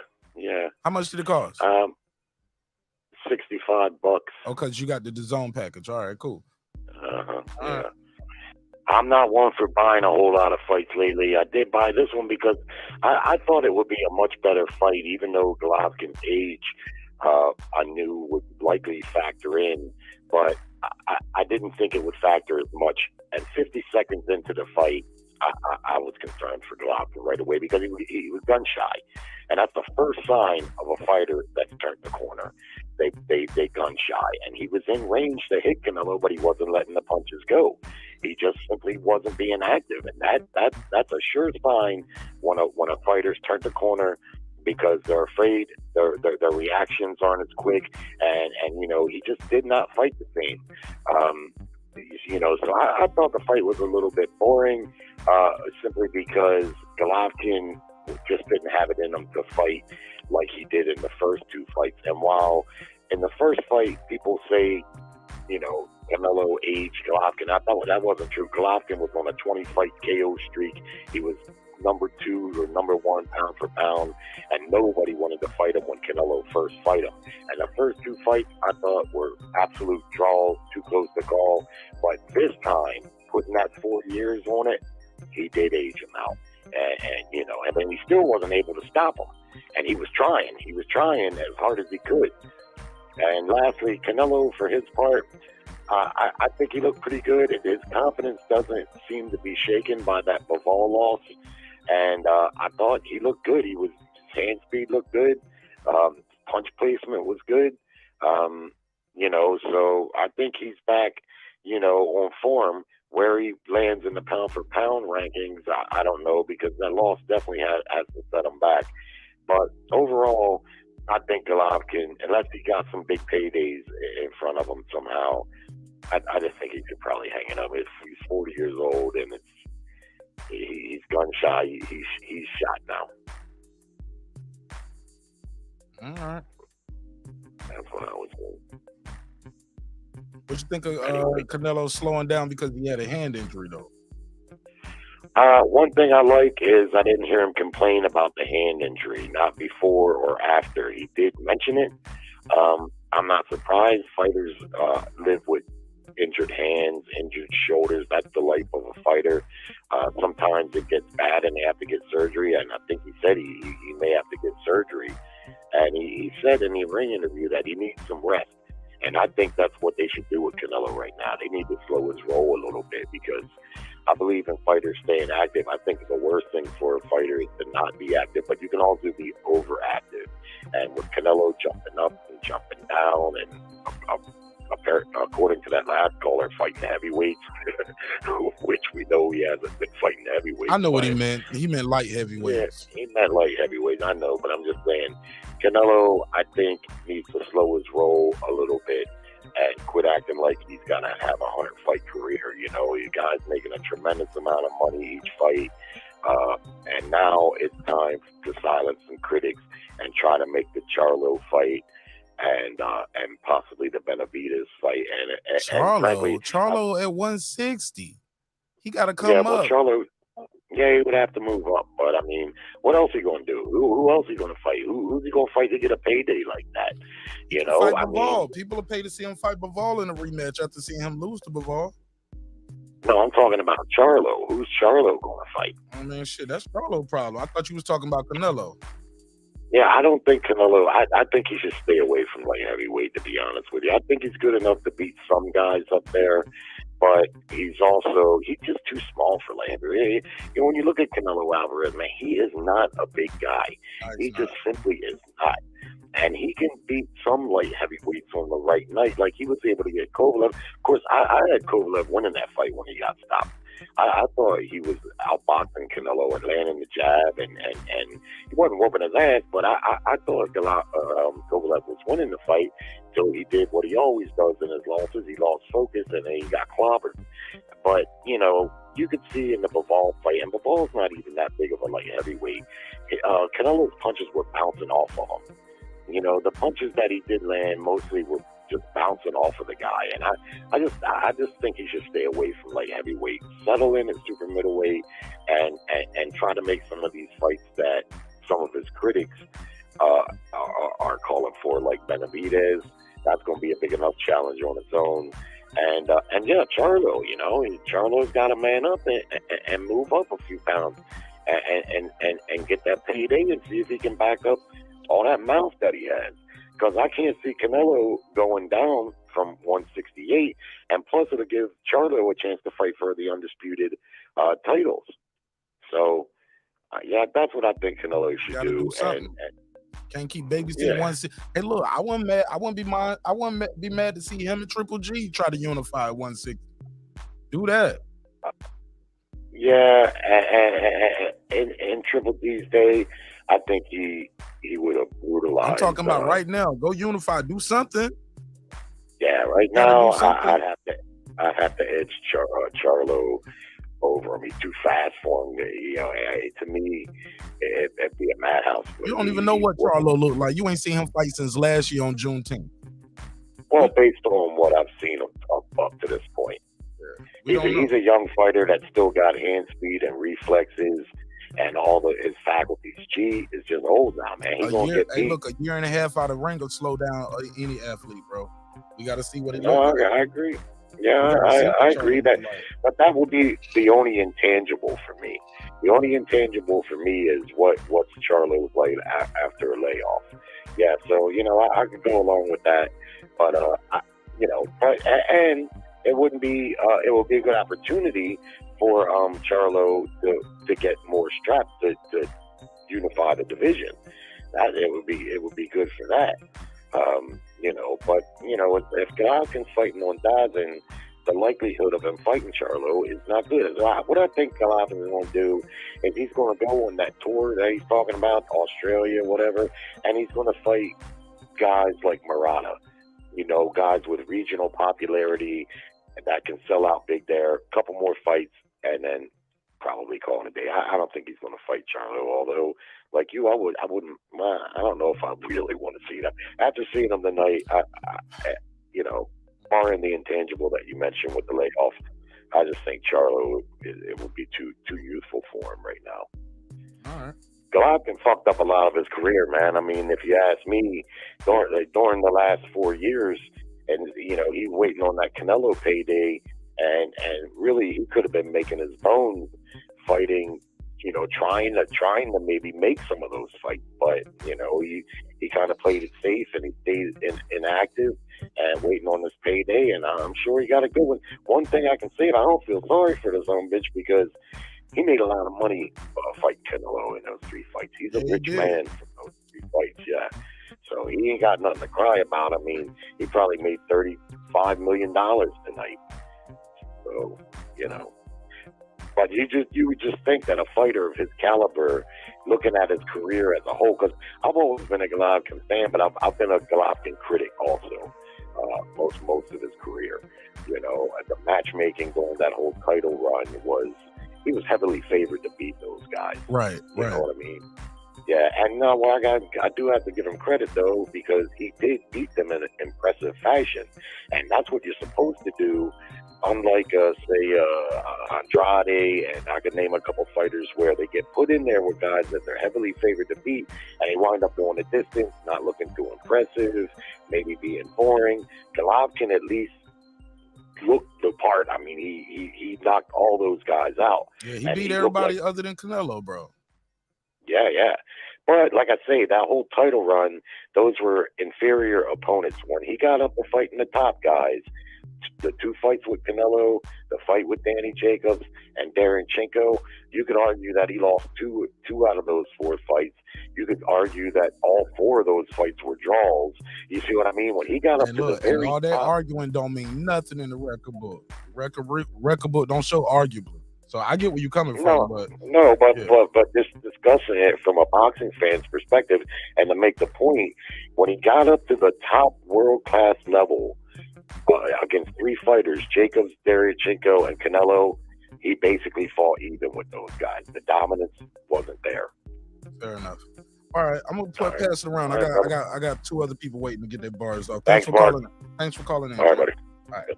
Shout out to my guy Jerry. Jerry from Baltimore. Puro in the building. My boy Rob. Yo. Hey, yeah. Turn your mic down a little bit. Turn your mic. Puro. Yes, sir. Yeah, turn your mic down a little bit more, Puro. Just a couple more nods. Yeah, that shit loud as hell. Sound like you on the megaphone. Rob G, what's up? What you think of the fight, Rob G? Hey, what up, Mark? I think it was it was less competitive than I thought it was gonna be. You know what I'm saying? Right. I thought Triple G was gonna put on a better fight, but and I was in the members only chat saying Canelo was gonna knock out that 10-11 round TKO. And to be honest with you, bro, I ain't really believe it, but I just wanted to be able to call it just in case I haven't, just to say I called it. You know what I'm saying? But it was a good fight, man. It was actually it wasn't a good fight, but yeah, I thought it was gonna be more competitive. All right, Puro, what you think of the fight? How do I sound now, Mark? Good, perfect. Go ahead. It was what it was. I mean, shit. Canelo was saying this like 2 years ago that he didn't want to fucking fight this fight, but the fans wanted it. He gave it to him. I actually think Triple G hasn't looked himself since he got rid of Abel Sanchez. I think that was apparent as soon as he fought Darenchenko, if you get what I mean. Yeah, been less aggressive. Exactly. He tried to because the thing was it was against Canelo at least, and against of his other opponents, him being that aggressive going forward, taking shots, and he's actually underrated defensively. It worked for. I mean, that just suited his style so well. And then when Jonathan Banks started, to try to get him to box a bit more, I just think it threw him off, especially at the age that he tried to change that style. You get what I'm saying? Okay. HLD, what you think of the fight? Before I pass it back around, I got a question for you guys too. But what's going on? People talking about Triple G messed his career up. Hey man, HLD the GOAT, man. HLD the GOAT. If you end your career, like they say, he made about $35 million between these fights. That don't sound like he messed his career up to me. He's Triple G's still in a good spot. He's still the unified champion at 160. He's still in a good place, and he ain't retiring anytime soon. What I thought of the fight, it was an above average fight. I mean, it wasn't the most tantalizing fight, but it was still, there was still action throughout. What I did say that I wanted to see from Canelo, and I saw, was how is he going to perform? And what I saw is that this man needs to do something serious about his strength and conditioning, because he was gassing out after the 7th round, and that was very apparent. Who? Canelo. He was whooping ass for 7 rounds straight too, though. Standing right in front of the dude. What you nah. This is now back-to-back fights where I see this man gas. Okay. Hey, hold on. Can I say something? I didn't see him gas. Let him finish his opening statement. Nobody cut y'all off. Did he win this fight convincingly? Absolutely. I think the cards, there was some two judges with some bullshit cards of 115, 113. But there's always controversy with the Triple G and Canelo fight cards, so that's not new. But I think he won convincingly. I do think they need to strategize his career a little bit better. Maybe the guy's only 32 years old, but he's got a lot of miles of fighting since he was 15, and so maybe they need to slow it down at least 4 or 5 fights, and instead of going that route, doing 2 fights a year again or something to that effect. But okay. But besides that, I mean, it was an okay fight, and he won. I mean, I don't know. Rob G. Puro got some smoke for you. Go ahead, Rob G. Puro. Okay, so check us out. I remember in the Rob G. The YouTube is playing in the background. I hear the music twice. No, I don't have no YouTube playing it. Okay, well I heard it. Or that ain't me. Okay, go ahead. Sorry about that. So what I feel like, I remember we were in the members only chat when we were talking about. I remember you said Triple G was breathing hard, right? Yeah. Yeah, and I remember Boxing Scholar. Shout out to the Boxing Scholar. He had said something about Triple G training in Big Bear, something about high altitude, to where you be training at high altitude. Sometimes your lungs and all that shit don't really heal as well when you're in high altitude, so you can breathe more during fights because you ain't really healing as well. And I don't know anything about that. I'm just taking his word. But Boxing Scholar knows his shit, so I'm gonna take his word, and maybe that's what we saw, because we know that Triple G was training in Big Bear. But he's always been training at Big Bear, though. We saw a 40-year-old man. That's what we saw. It is what it is. It's I think he performed well. I'm not saying I think he performed well. I mean, I'm not saying he was, but he's 40 years old. And so it's a different weight class too, HLD. Yeah, and so carrying that weight, Canelo is used to fighting at these bigger weights and getting hit by bigger guys. Okay, I see that. But Triple G picked up the pace later in the fight, if you notice. You know what I mean? So he slowed down too, though. Canelo got a hand injury. You don't think that you don't think Triple G can feel that left don't feel the same as it was feeling earlier? Man, these guys. Well, he didn't injure his hand in the fight. He had it injured coming into the fight. Okay, but I'm sure it feels different in the later rounds than it do from the beginning round. It feels numb. Man, that hand start getting heavy. You know, but I never seen, you know, his post fight, the way he was speaking, you know, he said specifically he had a lot of things going on in his life. Canelo, and he then say, you know, this is just to show that, you know, you still gotta you know, get up and come forward in life. But I've never heard him say anything like that before. And he was not referencing to boxing, so who knows what's going on in his life. It's dangerous when you get to the pinnacle of the sport too. He got a lot on his plate, homie.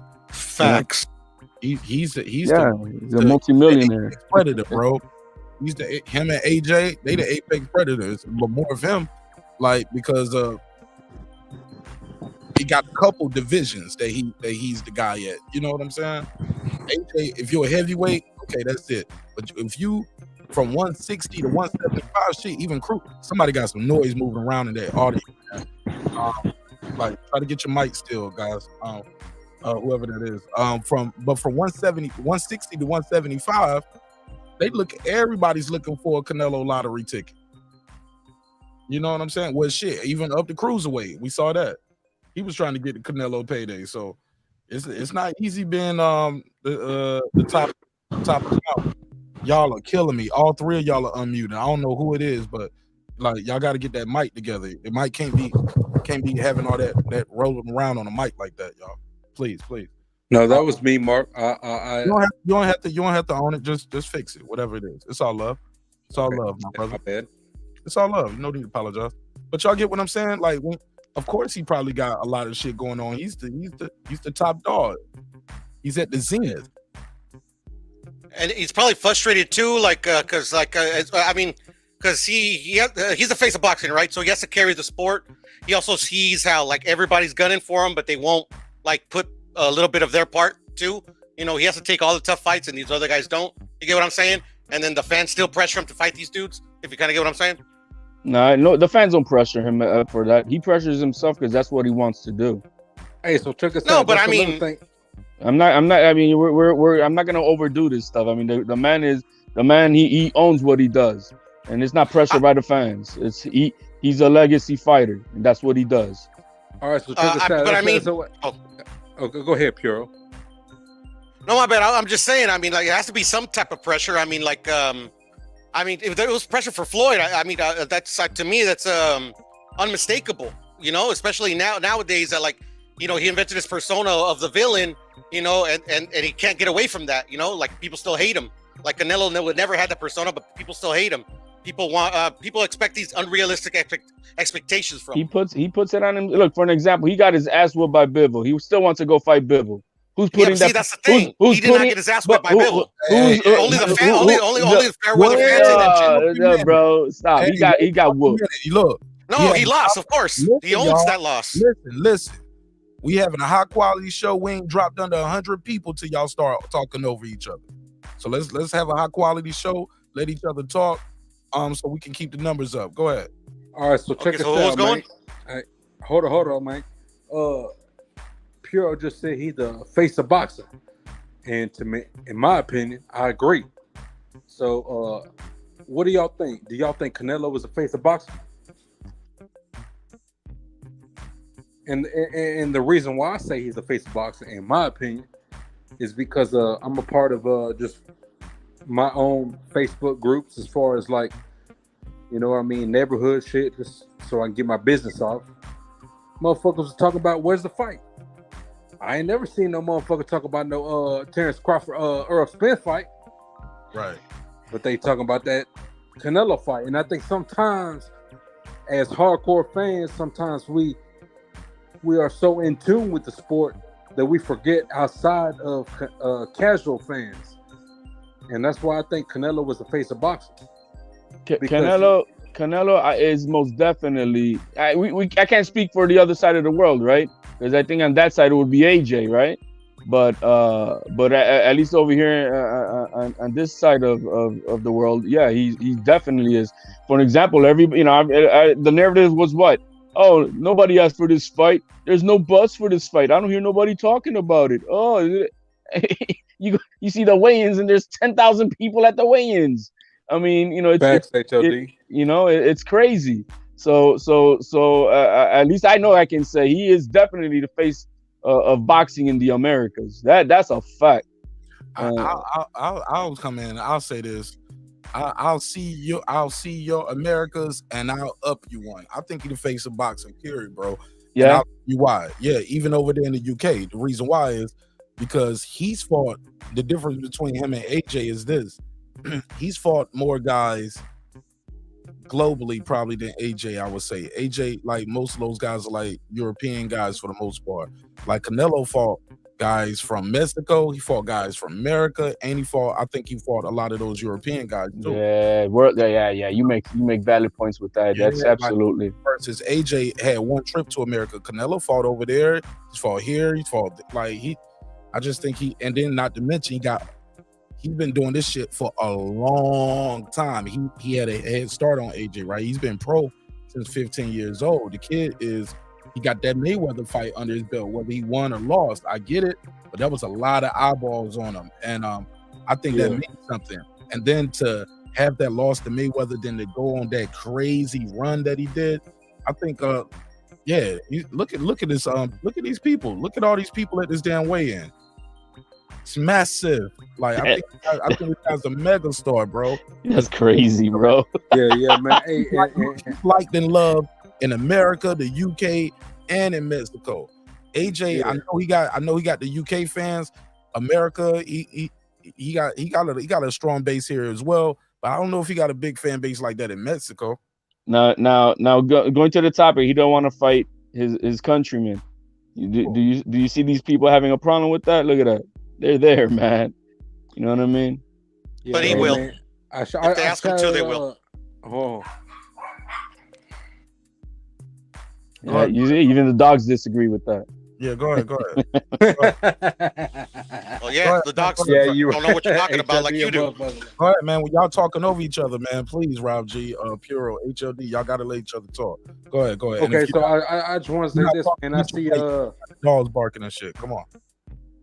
Boston Scholar, man, come on, join the panel, man, because I appreciate your opinion. My brother, the link is out there. You don't got to invite them. I invite them when I drop the link. You ain't got to do that.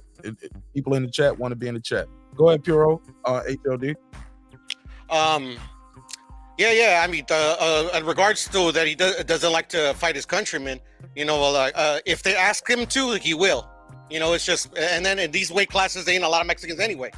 You know, I mean, the best way Zurdo could get that fight with Canelo if he beats Zurdo, which I think he will do. Because a lot of people don't know how, like if the fans ask Canelo to give him a certain fight, he will give that to him. There's no doubt in my mind. All right, so then he needs to do that Benavidez fight next, because that's what the one everybody's been asking for. Oh, I understand, but I mean, he's not included in this discussion of like a countryman because that's not his countryman. No, but if you said that if the fans want a fight, he's gonna give it to them, then his next fight really should be then Benavidez. Yeah, but his fans are not asking for that fight. What? That's the number one fight everybody's got for Canelo that they want to see. His countrymen are asking for that fight? The whole Mexican community wants to see this fight. So his countrymen are asking for that fight. You're absolutely right. Because I be watching TV Azteca, Tudo DN, Televisa, and all that, and I never hear his name. Then you're not listening. Well, you gotta raise the volume.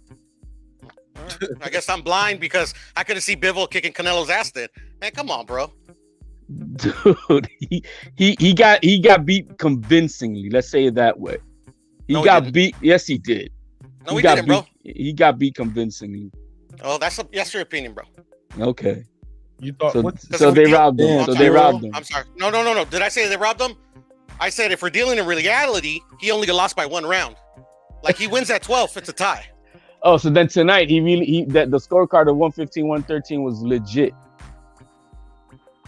Well, that's what they scored it, right? I mean, no, you can't disagree because that's legit. No, I can't disagree. What are you talking about? You disagree? Because you just let's finish, man. Let's go. Rob G, chill. The hypocrisy is funny. No, is that I was trying to prove my point that right there you're saying no, that he only lost by one round, and then I'm like, what? So then, if that's what you're saying, what do you say about tonight's card? Hey, sometimes the judges get it right, sometimes they get it wrong, bro.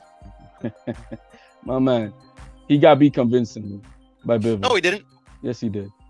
No, he did not. And by the majority of people, they believe that. Finish, Rob. Yeah. Majority of people. Oh, I'm sorry. Go ahead. The majority of boxing pugilists saw Canelo lose that fight convincingly. Yeah, the majority of people don't know shit about boxing, bro. That's just facts. No, I just say, yeah. Well, I'm sorry, not in the circles we hang out at, right? We talk to people who this is what we do every day. Every day. Yeah, I know. Yeah, like right here in YouTube, it's the worst. I mean, like I haven't met dude. He very lost few that people that know what fight. they're talking about. He lost that fight convincingly. He lost that fight, but not convincingly, bro. Convincingly, just like Triple G lost tonight convincingly. He did. All right, that's the same way Canelo lost to Bivol. That's the same way Canelo lost to Bivol. No, he didn't, bro. I mean, you were watching another fight, man. I mean, maybe you need to get your eyes checked or your ears checked. I don't know. Okay, man. All right, let's pass it around. Go ahead, Rob G. What was you trying to jump in on? No, I was just saying, man, go with each other in Spanish, man. I love that. But either way, nah, man, we're not out here to be clowns, bro. Ain't nobody clowning here. Yeah, that's what I'm saying. He wants us to talk in Spanish. Like, no, man, we're not here for that. I love it, man. Let me do the super chat. Juan said HLD is right. Juan Marquez does not like Canelo. I'm laughing out loud. I'm Mexican. That motherfucker needs to fight David.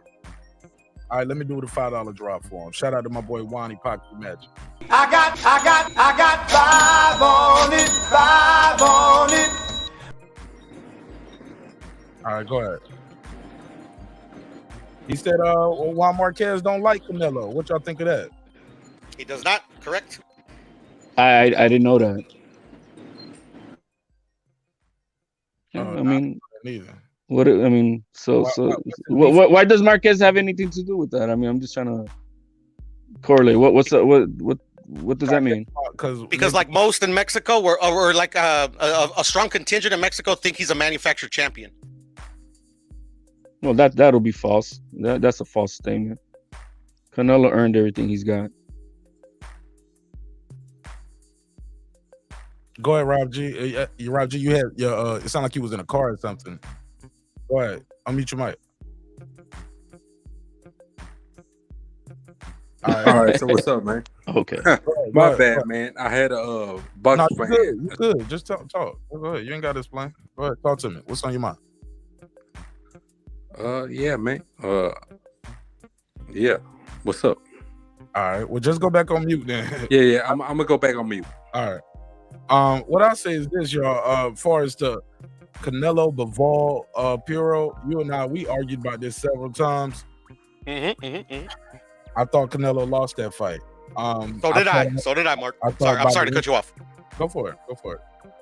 No, I was just agreeing with you. I thought Canelo lost the Bill fight as well. You just don't think it was convincing? By 1 round, he said. No, I didn't ever. I said the judges by 1 round. I actually had it 8-4. You know? So 8-4 isn't convincing to you? I mean, all right. Well, but I guess no.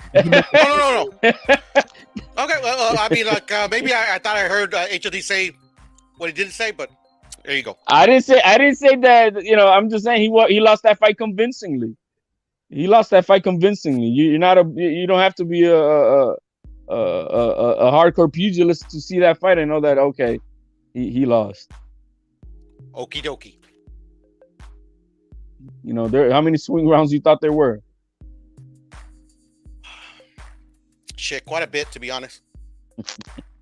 I can't put like fucking my finger on it. I would say like maybe 4.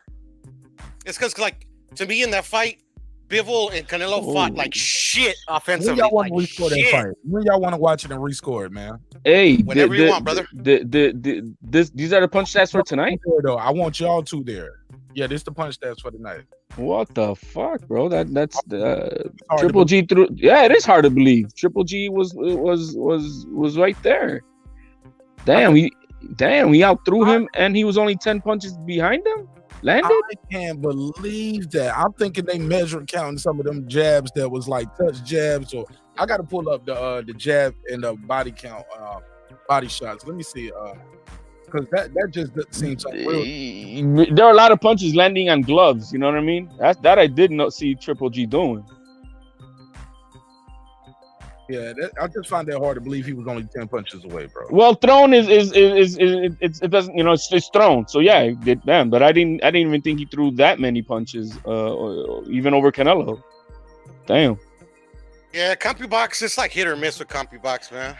Well, the hit or miss would be on the landed ones, right? Because it's very subjective, right? But as far as thrown, you throw, that's it. It doesn't matter. You threw it, whether it landed or not. They're gonna count it. But it's the landed ones that are and I thought a lot of Triple G's punches were landing on Canelo's gloves. You know, maybe they were counting them or whatnot. Who knows? But that right there surprised me. I still don't believe it, bro. Right? It didn't look that way. But as far as anybody think that Triple G's not a gay. He's a unified champion at 160. And I got him beating Charlo at 160 at this age. If he fights him like in the next, you know, in his next fight. For Charlo, I mean, if the ring rust is an issue, I got Charlo beating him. Say that again. I'm sorry. I was saying that if the ring rust is an issue with Charlo, like say they fight like next or whatever, I have Charlo beating him. Beating Triple G. I just don't like the coach that Triple G has. He hasn't looked good in any of his fights as he got him. I'm just being honest. I'm just being honest. I don't think he's trash. It's just, I just think his style. He was so used to his style. I just think he just didn't acclimate well to his new style. I'm gonna tell you, man. He was giving him bad advice in that corner. Did you hear what he was telling him? I was at a party in Mark and I couldn't hear, man. I could just see the fight. So nah. Notes from this motherfucker. Let me read this off. Excuse my French, but I'm in France. Between rounds 5 and 6, Jonathan Banks is telling Triple G, let him come to you, and he's gonna walk into a shot. That's bad advice on me. Between rounds 5 and 6, because at that point I had Canelo winning. Round 1 could have went either way, but I gave it to the champion. So by round 6, I had Canelo up. Between round 5 and 6, I had Canelo up 5-0. I had the same card as Mora had it, 5-0 for the Mexican from Guadalajara, right? 5-0. Jonathan Banks is telling Canelo, let him come to you. He's gonna run into a shot. Since when? Since when? It didn't happen in the first 2 fights. Right. No. That's not what that's no, man. That ain't Triple G. What is now all of a sudden the slick pull counter boxer now? He's gonna no, man. He fights coming forward, not going backwards. Jonathan Banks gave him terrible advice. After that, round 9, Jonathan Banks is telling Triple G, this is his advice. Let's go. Let's go. It's the Triple G show. Oh, I heard that. Yeah, I was like, huh? Time for the big drama show. Let's go. That's his advice in round 9. And y'all talking about he's a good trainer? Oh, yeah, I know they're going to be mad at me. They're going to put a case on me. Nah, why you got to be like that, brother? Why you got to be like that? Let the black man coach him, man. What's wrong with you, brother? You putting the black man down. That's terrible advice from the corner. Telling that man, let's go. Let's go. It's the Triple G show. Let's go. That's all you got for him, Jonathan Banks? Huh? Jonathan Banks need to be fired from the Triple G camp. Gave him terrible advice all night. Telling them, let him come to you. No, push him back. That's what you should have been telling them. Your best effort fighting this guy was the first fight when you was pushing him back. Double and triple the jab. Come over top with the right hand. Hey, go down and work the body. Try to work the body on the younger, faster opponent to slow him down. Jonathan Banks to be fired. Fuck out of here. I'm not gonna lie, Mark. I didn't know he said that stuff. Yeah, I mean, this is the Triple G show. What does that do to him?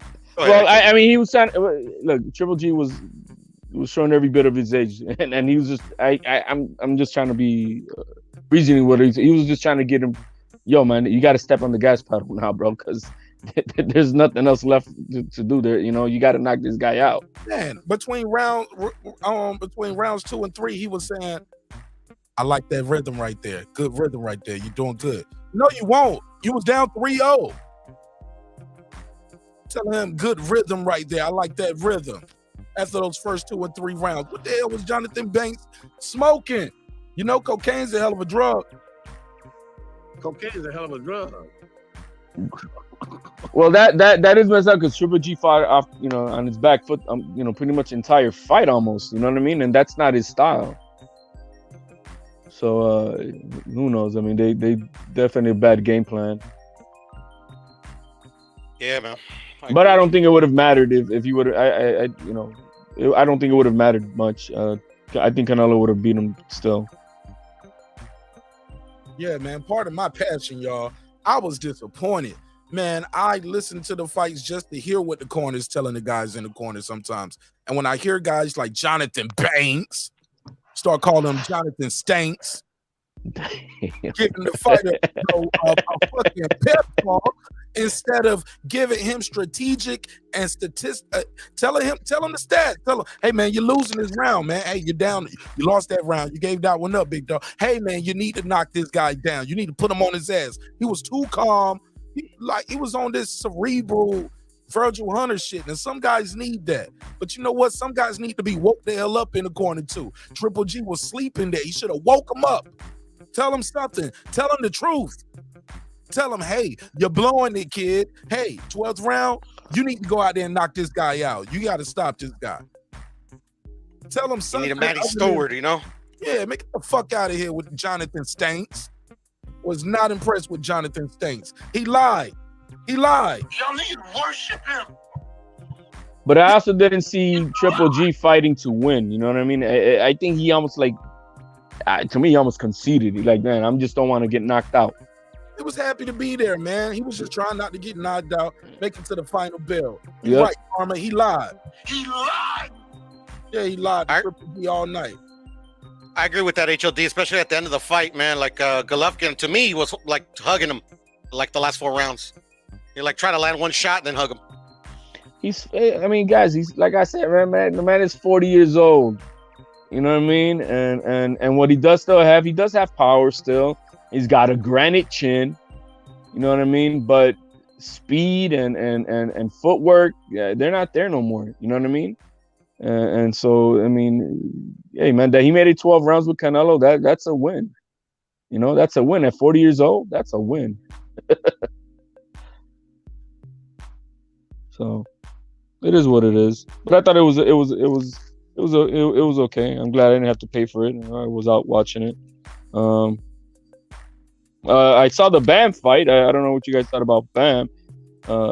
He seemed like he wasn't himself for the first half of the fight, and then he kind of turned it on afterwards, and beat the guy convincingly after that. But it was a good scrap for that young kid.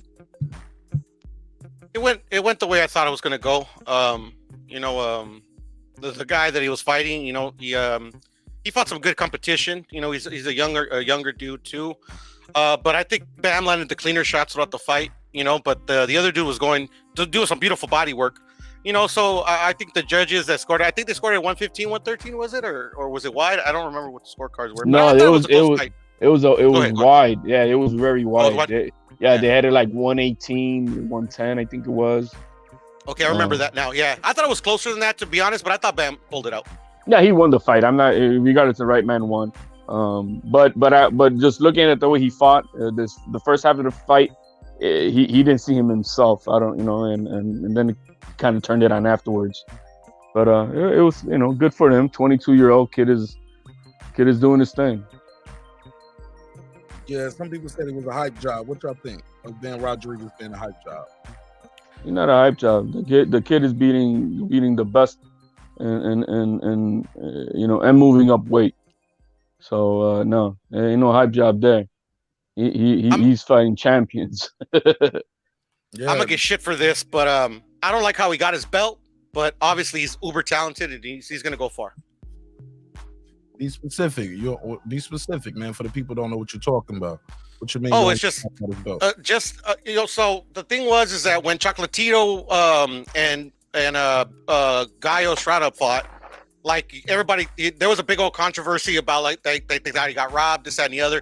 So the WBC takes it in their power, which they can because it's their sanctioning body, franchises them and vacates that belt. Then Bam fights for the vacated belt against Quadras, and he becomes champion, never beating the real champion, which is Gallo Estrada. But it's still better. That's still better than that he fought for the belt. It's better than the way Haney got it, right? So I mean he fought for the belt. It's kind of the same way. I mean, but it's what ranking was Quadras? I don't know.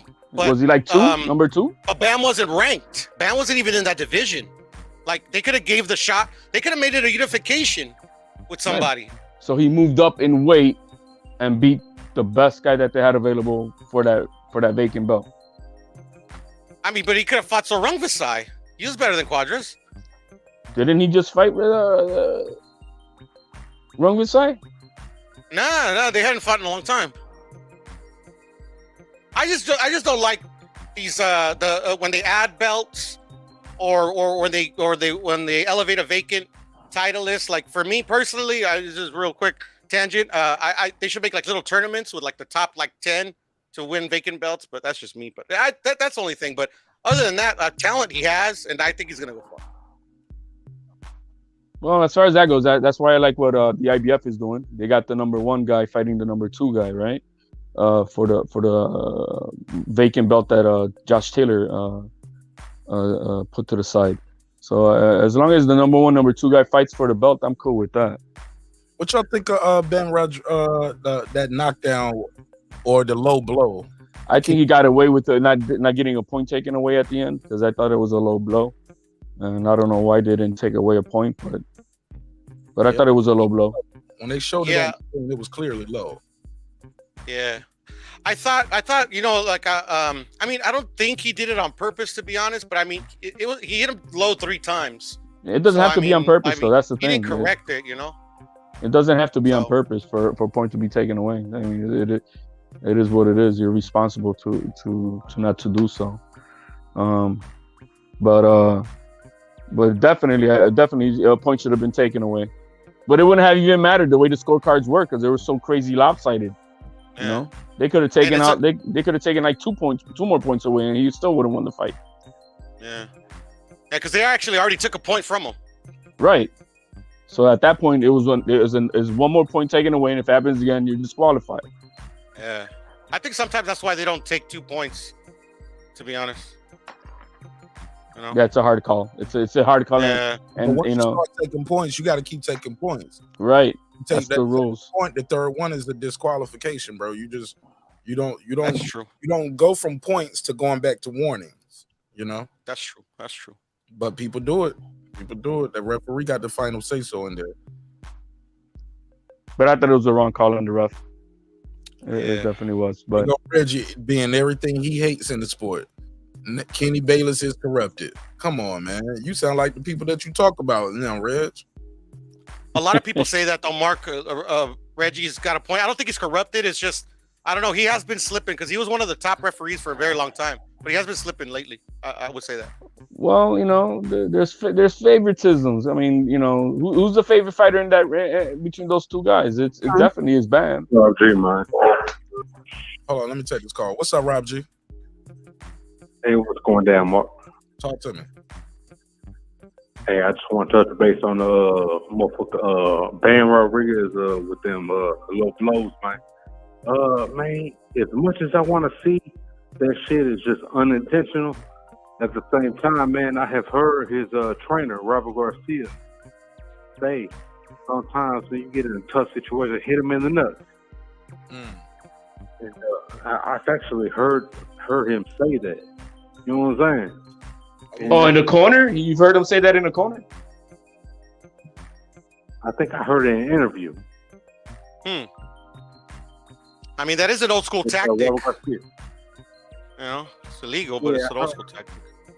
Well, the way he explained it at the end of the fight is kind of weird because now that you're saying all that, I mean, oh, what about the low blow? And they showed him the video, and he goes, well, you know, oh yeah, well, I mean, you know, it wasn't intentional. That's boxing. That's it. I'm like, what the fuck? Because sometimes, hey man, because sometimes I've heard Robert Garcia say, man, like, you know, you just only gonna get point taken.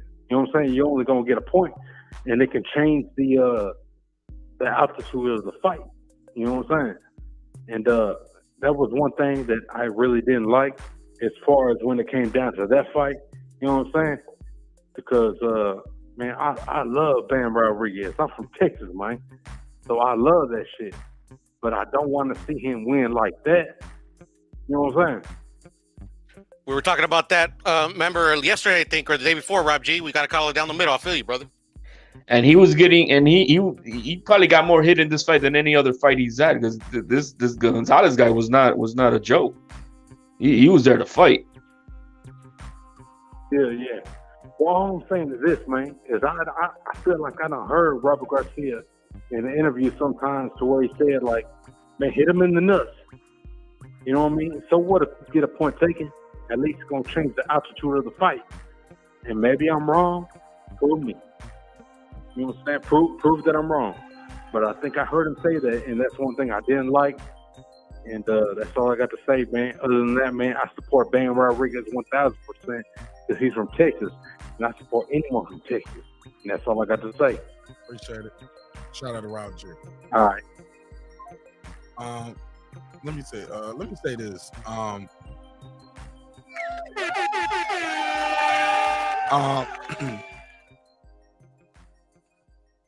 When it comes to the Robert Garcia, I do recall him in the Mayweather fight, the first fight. He was clearly telling Maidana, get dirty in there.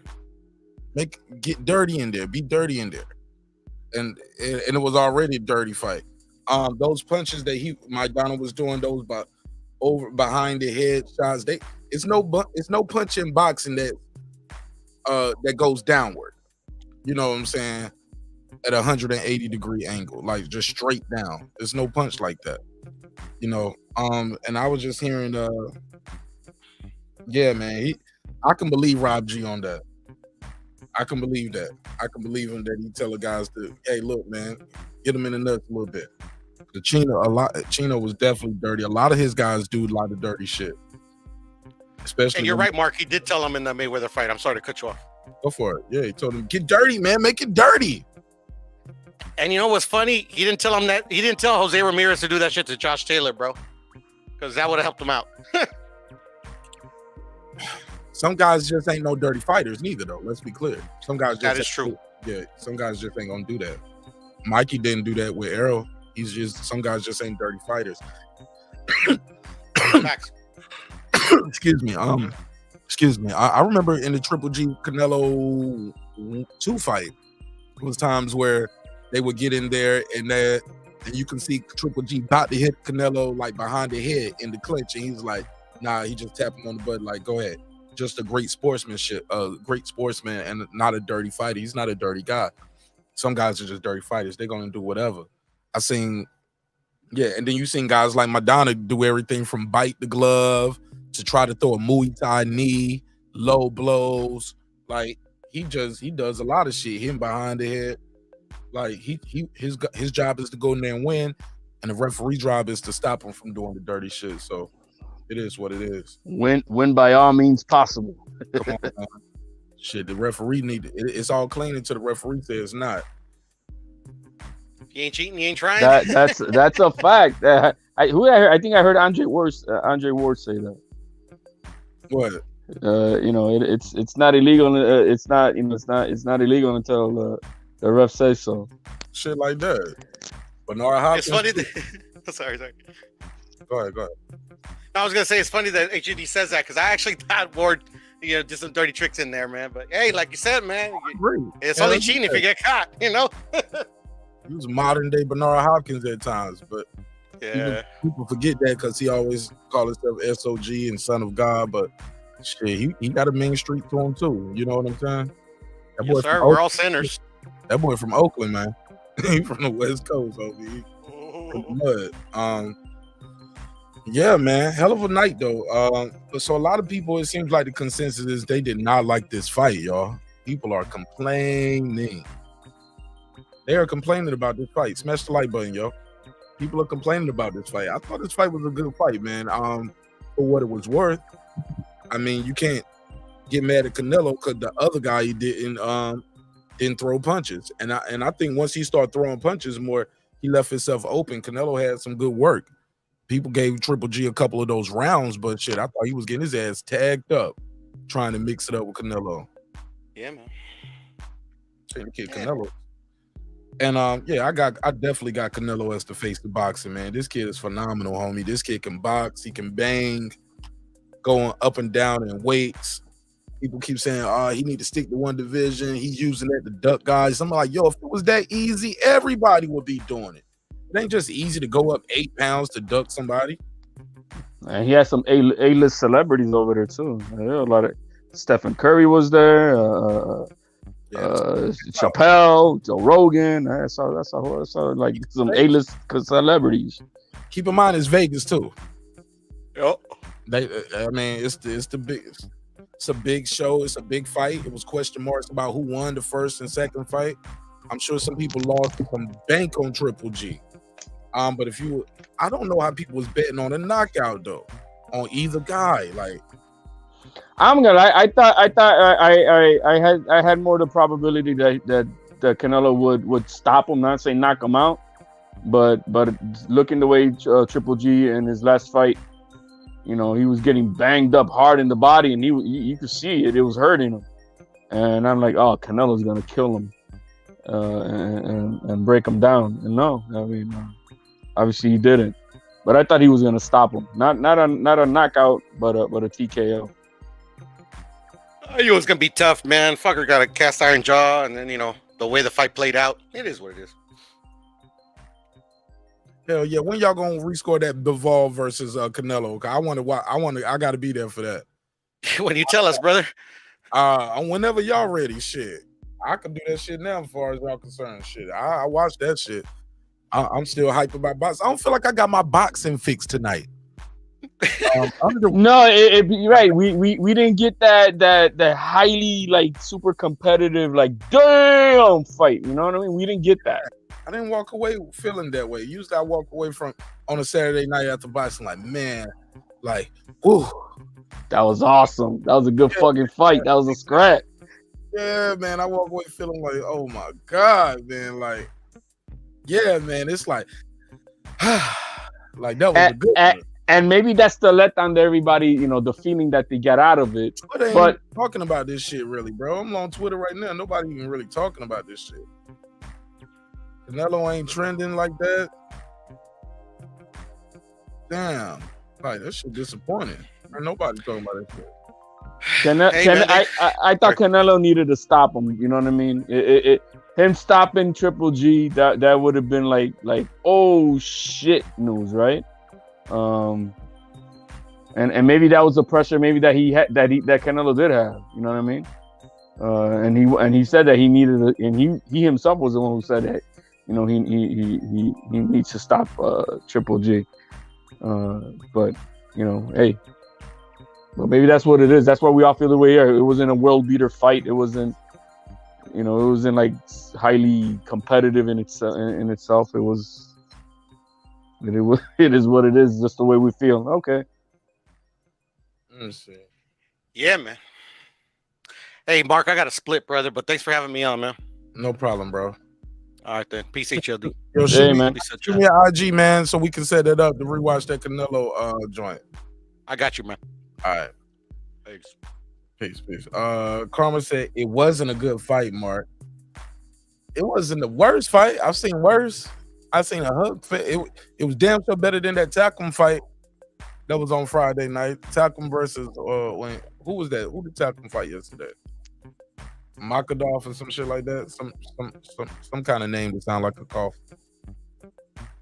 No, I didn't know there were any fights yesterday. I watched. It was an ESPN card on last night, Friday night. Yeah. Damn, I missed it. Takum fought. She said it wasn't a good fight. I mean, It won't, Karma. I'm just saying it wasn't the worst, but it's not Canelo's fault. He was trying to get it done though. Like he was trying to get it done, but that dude won't go nowhere. You feel me, HLD? You know, is that you know, Canelo's also very efficient, so it's not like he's just, you know, winging punches all crazy. He doesn't really do that. He tries to be as efficient as possible. So it's yeah. I mean, it is. There's nothing else to be said, man. It was just a decent fight. I expected what I expect out of a 40-year-old man, and my views was to see how Canelo's gonna perform after his loss, and if anything got taken away. And what I did see is that he needs to do something about his strength and conditioning. I see him gassing out after the 7th, breathing hard and laboring. You know what I mean? He looks sluggish at times. And you know when he's kind of tired is when he kind of like does a little walk away. You know, when he's about to set away, you see he does a little walk away, and then he comes back. I'm like, oh, okay, this guy's tired. You said Canelo was looking sluggish? Yeah, after the 7th round, I started saying like, dude, I mean, like, dude, step on the gas pedal, man. Get this motherfucker out. He was almost matching the Triple G's energy. Triple G won't go nowhere though. You thought if he could have stepped on the gas, he would have stopped Triple G, is what you saying? I think he could have. Stop it. Stop, man. We never seen Triple G dropped or wobbled really bad. Well, who's to say that Canelo can be the first one to make that happen? I mean, he had 2 tries at it and he didn't do it. Was catching them clean and flush. Never seen that happen. So I didn't expect Canelo to go there and stop this dude. I don't think Canelo thought he was going to stop him, but he had to sell the fight. Hey, you're fighting a 40-year-old man and you're making him come up in weight. And you're the undisputed champion. Making him come up in weight? That's where he at. That's the way he fight at. You want to fight me? You fight me at 168. Why should Canelo have to acquiesce and go back down to 160? Oh, no, not at all. But to the advantages was to Canelo's advantage. He's fighting a 40-year-old man who's making him fight out of his lifelong division of 160 to 168. So everything was on Canelo's side. Canelo, Triple G, the naturally bigger dude. Oh, everybody's naturally bigger than Canelo. Come on, what you about? They can come away, man. Canelo, Triple G fighting at 160 when Canelo was still at 154. Or 147, wasn't it? Then he started at 147. Shit, Triple G been at 160 the entire life, I think, right? His since entire 1960. What his old ass? Yeah, since 1960. Yeah. Yo, and when they announced, oh, he won medals at the 2004 Olympics. I'm like, damn. Come on, bro. That's crazy. Yeah, it is crazy. When I heard that, I'm like, damn. Almost 20 years ago. Yeah, man. I don't see nobody showing nothing about this shit on Twitter. Like, I don't know. You think this shit flopped, man? What you think it did, HLD? I think flight pay-per-view wise, I have no idea. I have no idea. Early prediction, let's go. Well, you know what? A lot of casuals are there and all that stuff, and I'm gonna say 500. 500,000 on the pay-per-view side. You said 500? Yeah, at least 500. You said marqnash, bro, Canelo wants to fight Usyk. Really? How you see that going? I don't see that happening, homie. I don't see Usyk doing that. Yeah, Usyk, he would have to drop like 40 pounds or 30 pounds to come to like cruiserweight area. And then Canelo got to go up that now, man. I think all that up and down that Canelo been doing, that shit is done with. I think he just should stick it out at 168, clean that entire division out, and really solidify and clean up the naysayers, who think that his legacy is not solidified. Clean out Benavidez, the Andrades, the Charlos, the Morel, if he needs to, and I think there's plenty of good fights for him to be doing at 168. That could add on to his legacy and truly say, look, I cleaned everything out. My bad. Say that last part again. I'm just saying that there's plenty of fights at 168 for him to say, legacy fights and say, look, I cleaned everybody out. Period. And so there's no need for going up to 175. Who more is it though? Who else he got? At 168, he could. We could have what everybody wants. I think it's Benavidez. He could do the Andrade fight. He could do a Charlo fight. What comes down to 68? What's that? What if Bivol comes down to 68? Well, Bivol did say that in that, and I don't know if it was before the fight that they had or during the fight, or fight week, whatever, that that he could make 168 if he wanted to. But that's all talk. But let's say they do that fight at 168 and Canelo beats him. That doesn't, you beat him at 168. You didn't beat him at 175. And if he loses at 168, what does that say then about Canelo? You know what I mean? So I don't know if that's realistic to happen. Troy said there's no pay-per-view fighters in this era, but it's pay-per-view fights to be made. I think they cancel each other out. Like if they fighting on pay-per-view all the time, guess what? They pay-per-view fighters. Canelo's a pay-per-view fighter. AJ's a pay-per-view fighter. Tank Davis is a pay-per-view fighter. Whether we like it or not, that dude stay on fighting on pay-per-view. No, nobody can deny that. Yeah, man. I don't know what Troy talking about. Once you on pay-per-view and you fighting on pay-per-view consistently, you're a pay-per-view fighter. Like, we got to get out of that stuff where back in my day, I mean. Hey, has Spence been fighting on pay-per-view?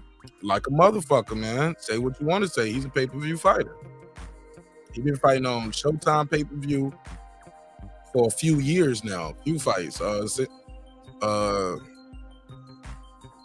Since was the Campos fight? That was probably on regular Showtime, but shit. After that, what? Mikey Garcia, Danny Garcia, Sean Porter, Ugas, all pay-per-view, and he about to fight another pay-per-view fight. He a pay-per-view fighter. Can't take it from him. You get what I'm saying?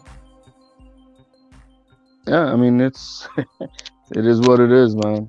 Viva la Mexico, cabrones. Fucking Mark. I was reading somebody had put out the amount of money. It's if you really buy like all the pay-per-view fights and shit in a year and with all the subscriptions, you're at about almost close to $2,500 a year. So if you're a fanatic of boxing, man, damn, that's how much we got to be spending. That's crazy. All right, so here's the official scorecards. Two judges. Okay, one of the judges gave. Two of the judges gave a Triple G the first round. Yeah, it was kind of swingish. I gave it to Canelo, I thought. Me too, because he was the champ. You got to take it from the champ. But then after that, let's see. 1, 2, 3, 4, 5, 6, 7. Okay. They agreed on the next 2, 3, 4, 5. When did they disagree? They didn't disagree again to round 6. And that's when the first judge finally gave Triple G a round, but the other guy still got Canelo winning every round after that. So damn. Yep. So Canelo won rounds 1 through 5 on the first judge. On the other two, Triple G lost every round from the first. After the first round, he lost rounds 2 through 7. So then they say that. So then that means after that, they were all given Triple G all those rounds from 7 through 11 or 12. That's what it looked like. It looked like Triple G got rounds on one judge. Triple G got rounds 10, 11, and 12. I couldn't do that. Who was that? Damn, that's crazy, bro. Steve Weisfeld gave Triple G 10, 11, and 12. I think he's doing makeup rounds right there just to make the shit closer. But no, Triple G did not win rounds 10, 11, and 12. Nope. Two of the first judge who gave Canelo all rounds 1 through 5. After that, he started splitting it up, giving Triple G a couple rounds. He gave Triple G round 6, round 8. And we're not supposed to think that there's corruption in boxing or shit. Well, he made it interesting. He gave Triple G round 6, round 8, round 10, and round 12. Wow. That's crazy. Weisfeld gave Triple G rounds 10, 11, and 12. Not to mention he gave Triple G the first round, and he gave him the 8th round. Fuck that. And who is this? Dave Sutherland. He also had it 115, 113. What did he give Triple G? He gave Triple G the first round. He gave Triple G rounds 8 and 9, and 10 and 12.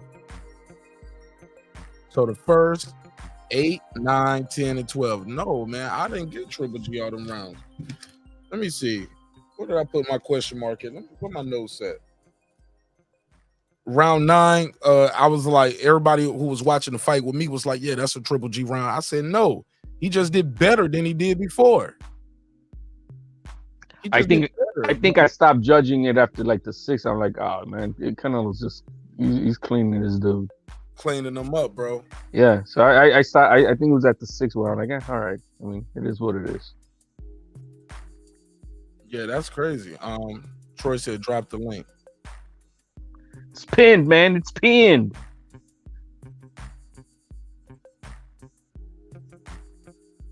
Yeah, those scorecards are goofy, man. It's hard to find the logic. What are they seeing sometimes? Because it just doesn't make any sense. Yeah, I don't know what they be saying sometimes, and they get paid the big bucks. They definitely get paid the big bucks. What's up, Rob G? Troy Graham in the building. What's up, fam? Hey, what's going down, Mark? What's up, Troy? How we doing, Troy, man? How you feeling, my man? Alive and well. Hey, man. Good to see you, my friend. Hey, man, I just want to say this, man. Troy be cooking up, man. All right, let's keep it on boxing. Go ahead, Troy Graham. What you got? Oh, I was going to explain my comment to you about this no pay-per-view fighters, even though we have 2 in this era, which is Canelo and Joshua, right? We got more than that in this era. Huh? We have more than that in this era. Well, you know, I'll give you a perfect analogy. Let's just say you got a guy that sells a lot of records. It doesn't necessarily make him the most talented guy, does it? It just means he sells a lot of records. Yeah. You know, and basically, just because you're on pay-per-view doesn't make you a pay-per-view star. It just means you're on pay-per-view. Because we had some fights on pay-per-view last week, you know, between the 2 heavyweights. You didn't say pay-per-view star in your comment. Right. Okay. Well, take the word star out of there and just say fighter. We had a couple of fights last week that were on pay-per-view. Who on there is a pay-per-view fighter? They were just on pay-per-view. Andy Ruiz is a pay-per-view fighter. Really? His last 4 fights been on pay-per-view. Yeah, they've actually been on pay-per-view, but then, as you always say, Mark, right? Numbers don't lie. So he can't be a pay-per-view star if he's not making the numbers. He 4 fights in a row on pay-per-view. Yes, because he was put on there, but numbers don't lie. He's not making the numbers, so he's not really a pay-per-view star. He's just put on pay-per-view. I didn't say he was a star now, but he's on pay-per-view. Yeah, on pay-per-view, and if he fight Wilder, he's gonna do some numbers. It takes a dance partner, Troy. You need a dance partner. Yes, well, no, because if you are a star, let's just say you're a star, you can fight anyone and make numbers. Anyone, it's on you. Crazy numbers with Berto. Huh? Mayweather was a pay-per-view star, but because he was never really a pay-per-view fighter. He was boring. He was never really. He just fought on pay-per-view. That's cap. Mayweather's a pay-per-view star, homie. You can't take Well, that from him, when okay, what I mean by that is right. Nobody really could say that his fights were exciting. They were intriguing. You kind of knew what you were going to get once you went in. People kept buying them shits. That's because they simply wanted to see the man lose, but it doesn't make him a star. He had excuses. He had a gimmick. It's $100 a pop, and motherfuckers kept paying it, and it was never an empty seat in the building. No, we can't say that. But you know what, man? We can't talk to the intelligence of certain fans either. But yeah, I'm not gonna insult the fans, because I am. You're a fan. You know, not of him. I mean, that's your opinion. But obviously the numbers say he did great. Without you being a fan, without your one opinion, Troy, he was wildly successful in the sport of boxing. And I'm going to come. Okay. Hall of Fame. Had a Hall of Fame career, bro.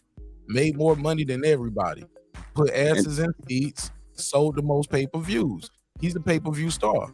And but no. Okay, go ahead. Doesn't matter because even with Berto, he didn't do no crazy numbers. Did more numbers than you guys are doing, but it wasn't at the par of level for what we're used to with him. Exactly, because he wasn't a pay-per-view star. He needed someone that had a country behind them to actually make those numbers. That's why he fought on Cinco de Mayo so much. He wasn't stupid. Very intelligent guy. He didn't fight a Mexican every year on that, though. He was fighting Irishmen. He was fighting a guy from the Filipinos. Country behind him. Yeah, but he fighting them on the Mexican holiday because Mexican fans pack out boxing venues, bro, on those Mexican holidays. Like he wasn't always fighting a Mexican. Yeah, but Pacquiao had the Philippines behind him and parts of Asia. This other guy, this other boy over here from the MMA, you know, he had Irish fans and he had the MMA fans. Yeah, Pacquiao's a star too. Pacquiao's a star, yes. Pacquiao can fight anybody and make money in numbers because he has a country behind him. Yeah. And Mayweather got the whole boxing world behind him, bro. Berto fight says no, and some other fight says no too. So no. Do you even know his Berto numbers? He did great with the Berto numbers. It just wasn't Mayweather numbers. He did better than these dudes boxing today. Yes. Do you know what Mayweather Berto pay-per-view was, Troy? Say that again. Mayweather Berto pay-per-view buys. What were they? I have no idea. I have no idea what they were, but the fact that he didn't come out and brag about it tell you that, you know, it wasn't up to par.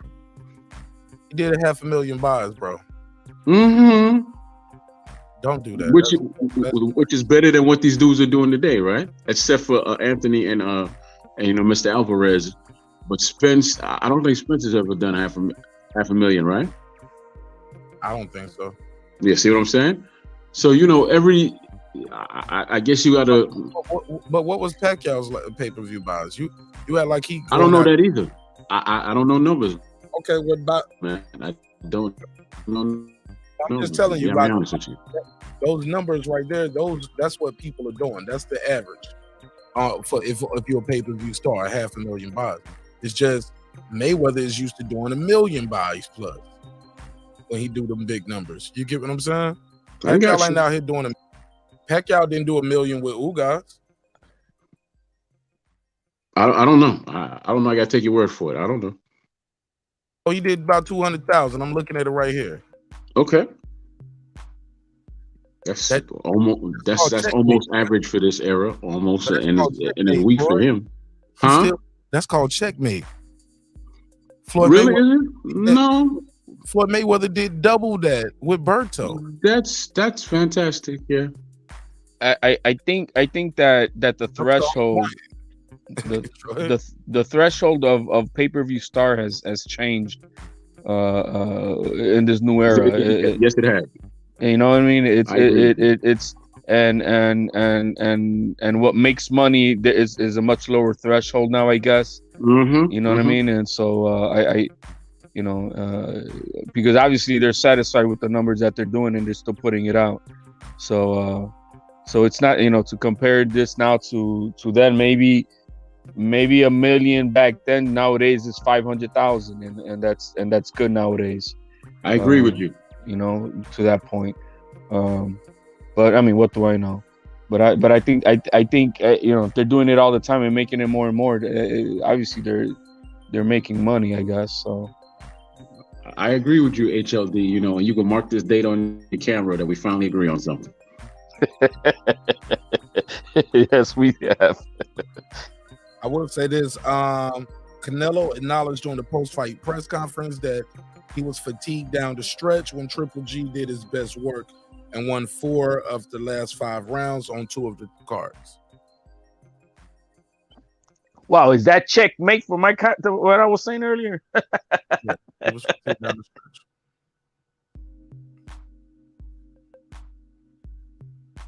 Yeah, because I ain't gonna lie, I thought some of that shit was him taking some rounds off. Now he looked fatigued, and like I said at the end of the fight, he said he wasn't saying about boxing. He just said that he had a lot of things going on in his life. What that is, who the fuck knows, right? But you know, if he was not feeling himself, who knows what that was going on with him. Yeah, but you know what, man? You know, that's unacceptable. The fact that he got fatigued on the stretch. This is the 3rd time he's fighting this man. So, you know, he knows exactly how hard he has to work and, you know, what he has to put out to fight this man. And plus, he's on a status where he can't make those mistakes, unfortunately. He can't. He's on that level where he has to be better than that. He cannot do that. I think he needs to take some good time off, like he was saying. He needs to go get the best team out there to evaluate his conditioning and all that and get that shit, you know, straightened out. If I was him, I wouldn't come back again until February and fight like in Black History Month or something, and then fight again like on Cinco de Mayo, and that's it. I wouldn't come back till February. I think he should wait. He should just take off until Cinco de Mayo. Rest up. He's gonna have to get hand surgery, so he's gonna be out. Yes. You know, so. Hey guys, man. Hey Mark, man. With that said, man, I do have to take off, but hey man, like always, man, appreciate having me on. Everybody, man, hit that like and subscribe button. Everybody, God bless. Peace out. Hey, peace.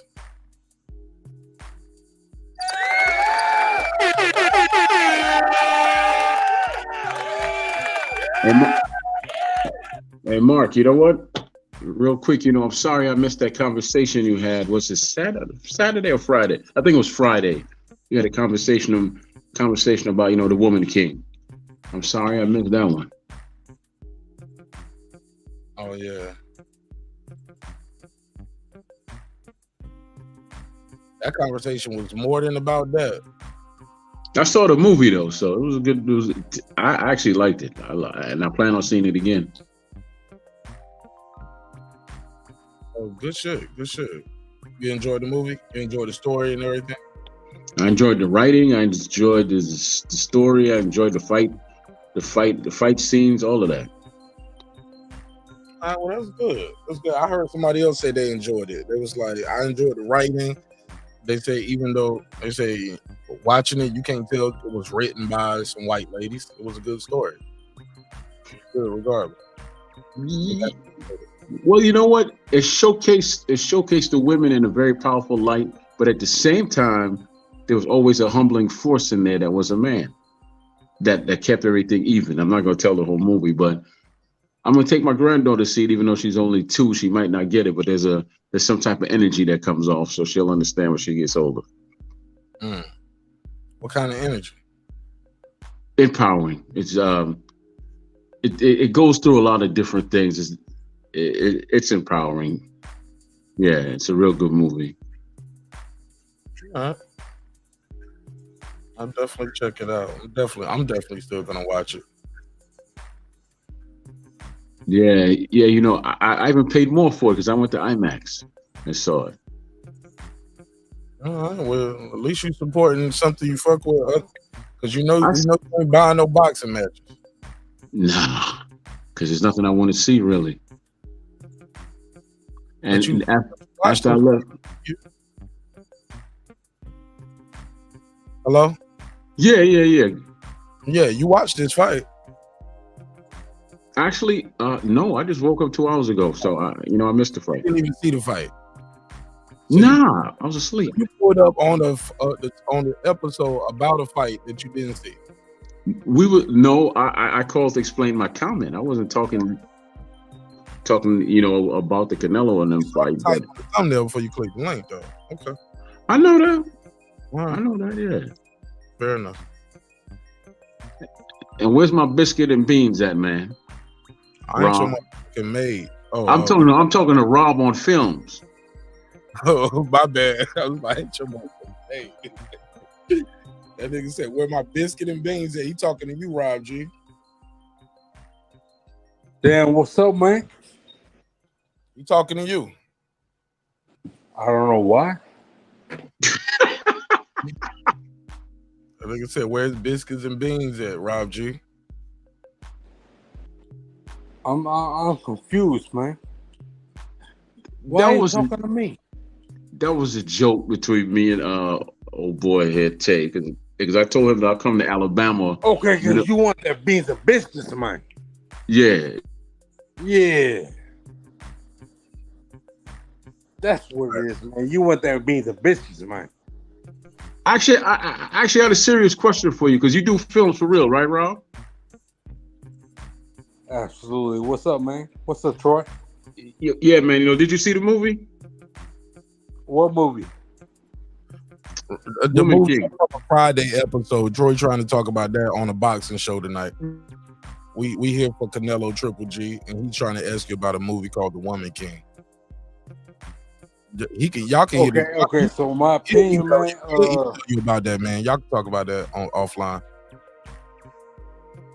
Appreciate it though, man. Y'all got anything else to talk about with this fight, man? Before I let y'all go. All right, cool. All right, Troy. All right, bless up, man. I'm going. All right, Troy, man. We gonna bless you up, man. All right, yeah, man. Talking about this fight right here. I ain't trying to talk about that movie, big dog. Man, I don't know what the fuck you talking about, bro.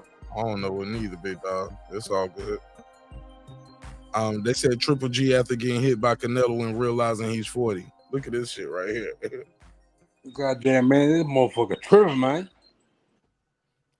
He said, "Me and my boys who don't have an ounce of Mexican blood watching Canelo put on the crown on dazn. Let's go."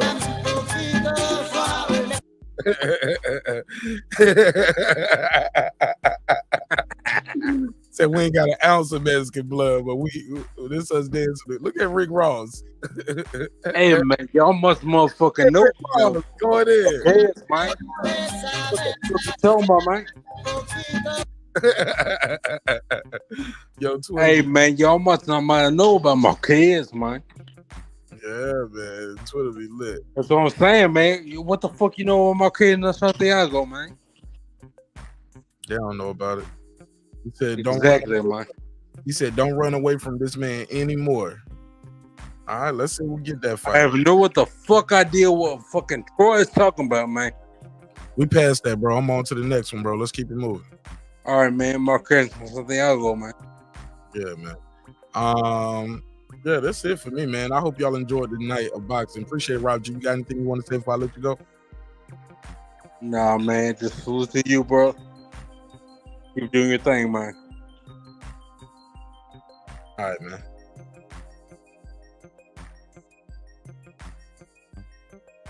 Shout out to Rob G.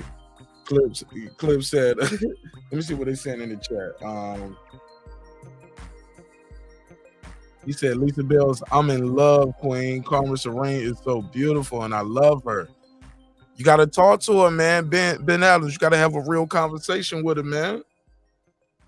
Beauty only lasts for so long, right? So you got to have a real conversation with her. Make sure it's not just an infatuation.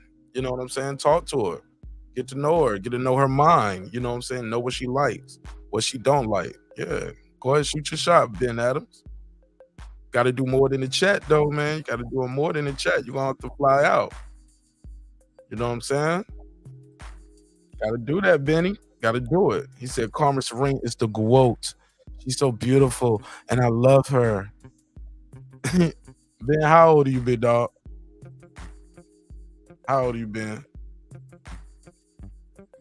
She's so beautiful. She's the GOAT. She's the greatest of all time. That's dope, though. Shout out to Carmen Serene. She got an admire. Gotta love it. Pack versus Thurman did decent numbers. Absolutely. Steph Curry, my dude. Yeah, Steph Curry official, man. Fuck with Steph. Ben Adams, he said Mayweather, Tyson, McGregor, right. Top 10 gross. I don't know what Troy was talking about.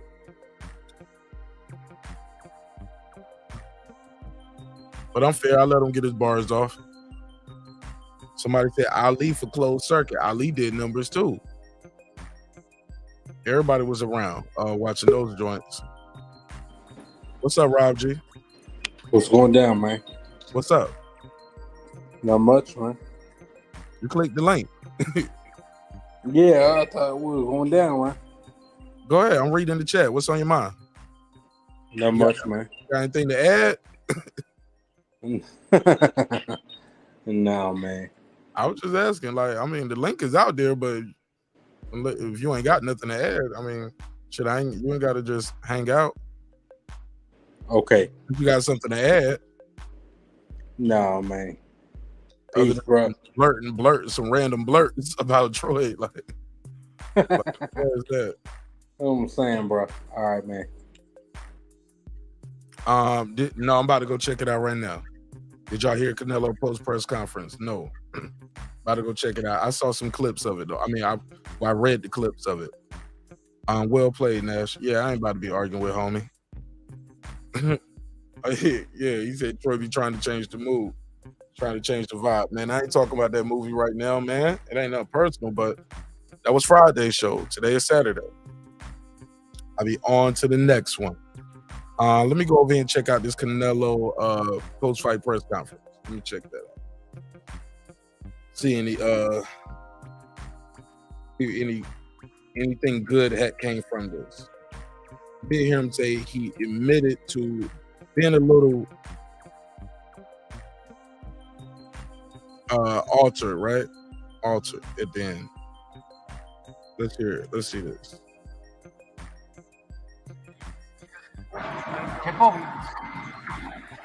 ¿cómo está? Stitches still again. So Canelo Alvarez, get on the team. When you hurt your hand, was it hurt going into the fight? And Yeah, how did it get worse during the fight? Hairs everywhere. I had these issues since the Khaled Plan fight. So, and I like, it's okay, later. And then I have really started really bad. And I need surgery. How bad? Yeah, he needs surgery. Somebody said, Martinez, you doing the members only after this? Actually, I am. Matter of fact, I'll do the members only in about 10 minutes. I'm gonna end this one like right at the 3-hour mark. So yeah, in 10 minutes, I'll start the members only live and we'll break down the post-fight press conference. Really, did it hurt you during the fight? Really bad. All right, so the hand was hurting really bad during the post. It's broken, right? You think it's broken? No, it's not broken. It's like a Meniscus. Meniscus. It's a wrist injury. Yeah. Okay, so it's a wrist injury. It's not the actual hand. It's the meniscus. So that's good. It's not good. I mean, it's never good getting injured. So at least we know the hand is not. It's not the bones that are broken and all that. But shit, that's probably gonna take a while to heal too. Those tendons and damn. Okay. He said it hurt everywhere, right? So we did learn something with that. It's the meniscus. So that's good. That is not bones. It's not the bones, right? All right. But damn, it's gonna take a minute for that meniscus to heal though. So Wow. Damn, man. That's interesting. Let's keep it going. Wrist. But it's not broken. It's my wrist. You need like a clean meniscus. It's like something like that. And he's trying to explain what's going on with it too. Derek, can you explain, please? Yeah, come on. He's talking to the doctor. Somebody walking on stage. You know, how long do you think that it'll keep you out? I mean, do you have an stage. idea if you have surgery, how long it might keep you out of the ring? This Oh, is I'm sorry. Dr. Finn. Okay, so the doctor's coming up. I'm explaining. Team Saul doctor. has a TFCC tear, which is Okay, so we got the team doctor up here. So some people saying it was Cap. The team doctor, he just looked over. Hey, can you come up and explain? Gotta respect and love a guy like Canelo Alvarez right here. He just like, hey, you come over here and you explain to people what the hell is going on. Saul has a TFCC tear, which is a piece of cartilage within the wrist, which affects the body's ability to mobilize that joint without feeling impingement and sharp pain. Okay. Y'all heard that, right? It's a tear, and that tear causes him to feel some pain when he's moving and twisting that wrist. So we got some new information right here. So that's what's going on with Canelo's wrist right there. All right, let's keep it moving.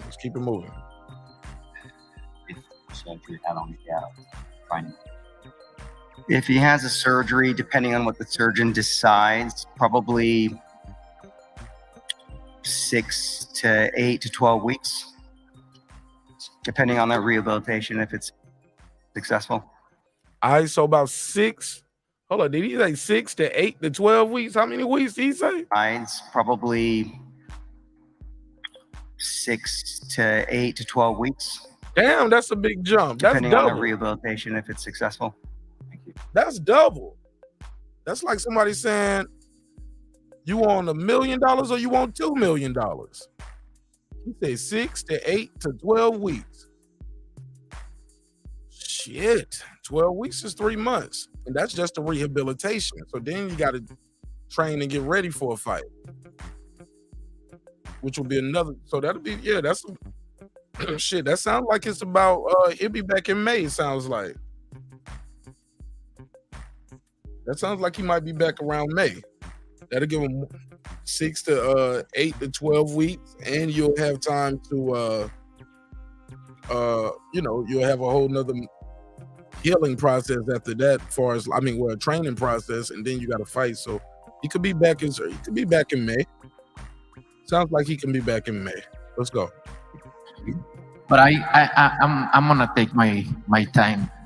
My body needs, Here we go. There we go. He said, so I'm gonna take my time. My body needs to relax, needs to heal, recuperate. Last year I fought 4 times in 11 months, so that's why. He's not lying, bro. 4 times in 11 months. Your favorite fighter ain't doing that. Your favorite fighter ain't fighting 4 times in 11 months. So I can. He said 12 weeks. I don't know about that. What you mean? He's the doctor, so what do I know? Right. He said 6 to 8 to 12 weeks, depending on how he rehabs. Rob G, what's up? Hey man. What's up? It's members only, man. Rob G, you really kind of interrupted my show just to say it's members only. I know you're not doing that. What's up, Rob G? All right then. My bad. You got something to add to the conversation. That's one thing, but just to what are you adding to the flow right here, man? Are you distracting? Had a couple drinks tonight. What's good, B? No, I'm cooking, man. I'm cooking right here, B. I cook, man. That's what I was doing. Shit. Canelo needs time to enjoy his millions. Absolutely. I couldn't agree more. Sometimes you spend all that hard time, all that time in the gym working on something. You want it to be. You want to enjoy it. But I need to take my time a little bit, maybe in May, September, I don't know. But I need to take my time. Okay. Got to take his time. But I need to take my time. Nice, Canelo. Just have one last question for you. What did you think of the scoring of the fight? Most people seem to think you won. Damn, they letting you ask all the questions, Uncle Fester. This Uncle Fester face ass nigga getting to ask all the questions. Hold on, let me put the let me put him on the screen. I'm sorry. That's everybody's source on YouTube when they be saying my sources said is this nigga right here, Uncle Fester head ass nigga right here. He getting to ask all the questions. They ain't passed the mic yet. This head ass nigga, yo. Damn. Pass the mic. All right, but good questions though. Good questions though. Good question. I'm glad he asked the question about the injury, how long it takes, and I'm glad he asked shit. Them YouTube niggas would have been like, when you gonna fight Charlo? That's all they want to know. By much wider margins than that. I don't hear the score really. I just hear an still champion and that's it.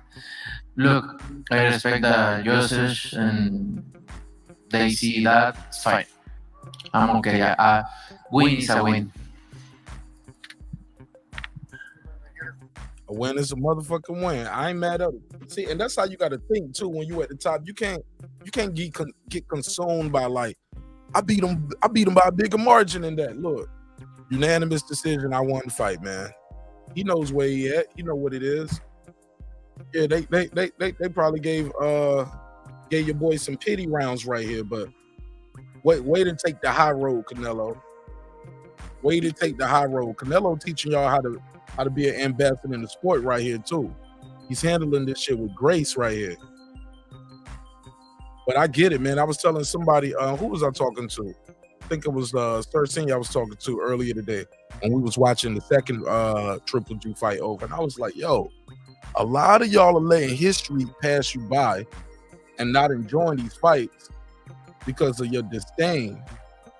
You had a bad experience with the sport at some point, and you guys are letting that shit like ruin you, and you missing a lot of great matches in the sport of boxing because you just don't like the guy. You know what I'm saying? And it's gonna be like, I brought up the example. I was like, when I was a kid, a lot of people around me, believe it or not, didn't like Michael Jordan. And me being a Michael Jordan fan, I used to be, I had a field day knowing history where it's at now, and he ended up going down to be an all-time great. They used to sit around and hate on Michael Jordan. I'd be like, man, this guy is amazing. He's amazing. And he just kept extending his legacy. A lot of people gonna sit around one day when this guy's career is over and realize, damn, I spent a lot of those years being maybe too critical, hating a little bit. And it is what it is. It's part of the sport. But he's handling this with grace, though.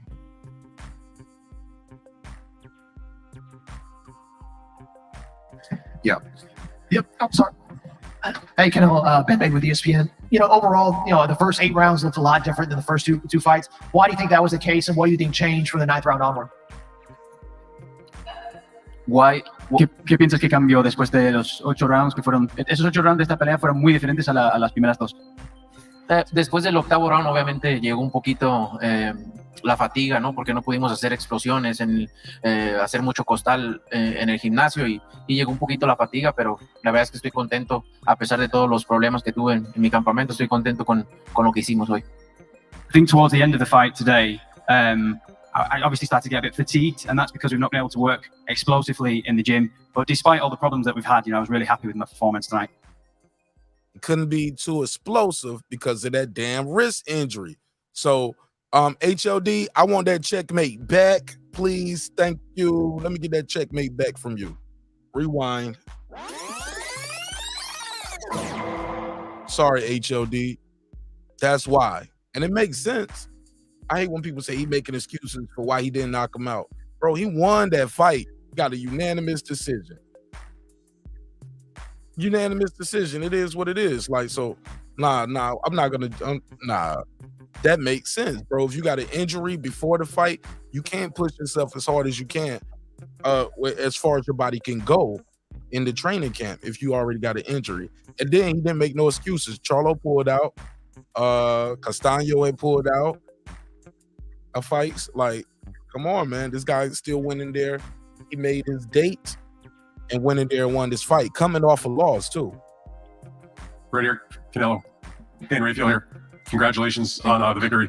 My question for you is, you've now had 3 fights with Gennady.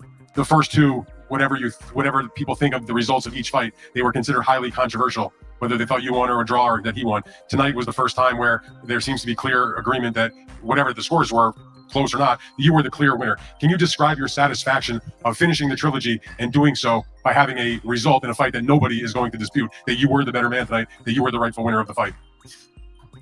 La verdad es que es una satisfacción muy grande, a pesar de, como lo acabo de decir, de todos los problemas que tuve, es una satisfacción muy grande porque pudo demostrar, obviamente no llegó a un knockout como quería, porque es un gran peleador, pero para eso somos 12 asaltos, para demostrar quién es mejor. Pude demostrar que soy mejor peleador y me siento muy contento. So it's hugely satisfying to win, as you've said. You know, despite all my problems that I had, I demonstrated in the ring today. Obviously, I wanted to get that KO, but it didn't come because he's a great fighter. But I was able to show. That's why there are 12 rounds in a fight, so you can show and display who's the best. So I'm really happy with what I've done tonight. Y con mi mano, así como la traigo, le ganaba el jab a uno de los mejores jab en la historia del boxeo, que es el de Golovkin. And you know, with my problems, my hand problems, I out-jabbed the best jabber in the world in Gennady Golovkin. My other question for you, Canelo. I ain't mad at that. I ain't mad at that at all. Somebody say he's doing a lot of translating. Well, he got a notepad there. He's taking shorthand. He's doing the best he can. He's trying to he's translating on the spot. So he's doing the best he can. Lisa Bell said, nice suit. You know it's Dolce & Gabbana. Got that Dolce & Gabbana sponsorship. So Kane, yeah. You know he gonna come in there in style. Canelo is, and I asked this to Gennady in his press conference, a lot of the build-up to this fight was about your making it a personal situation, how mad you were at him. You spoke to us about the fact that you felt that he disrespected you.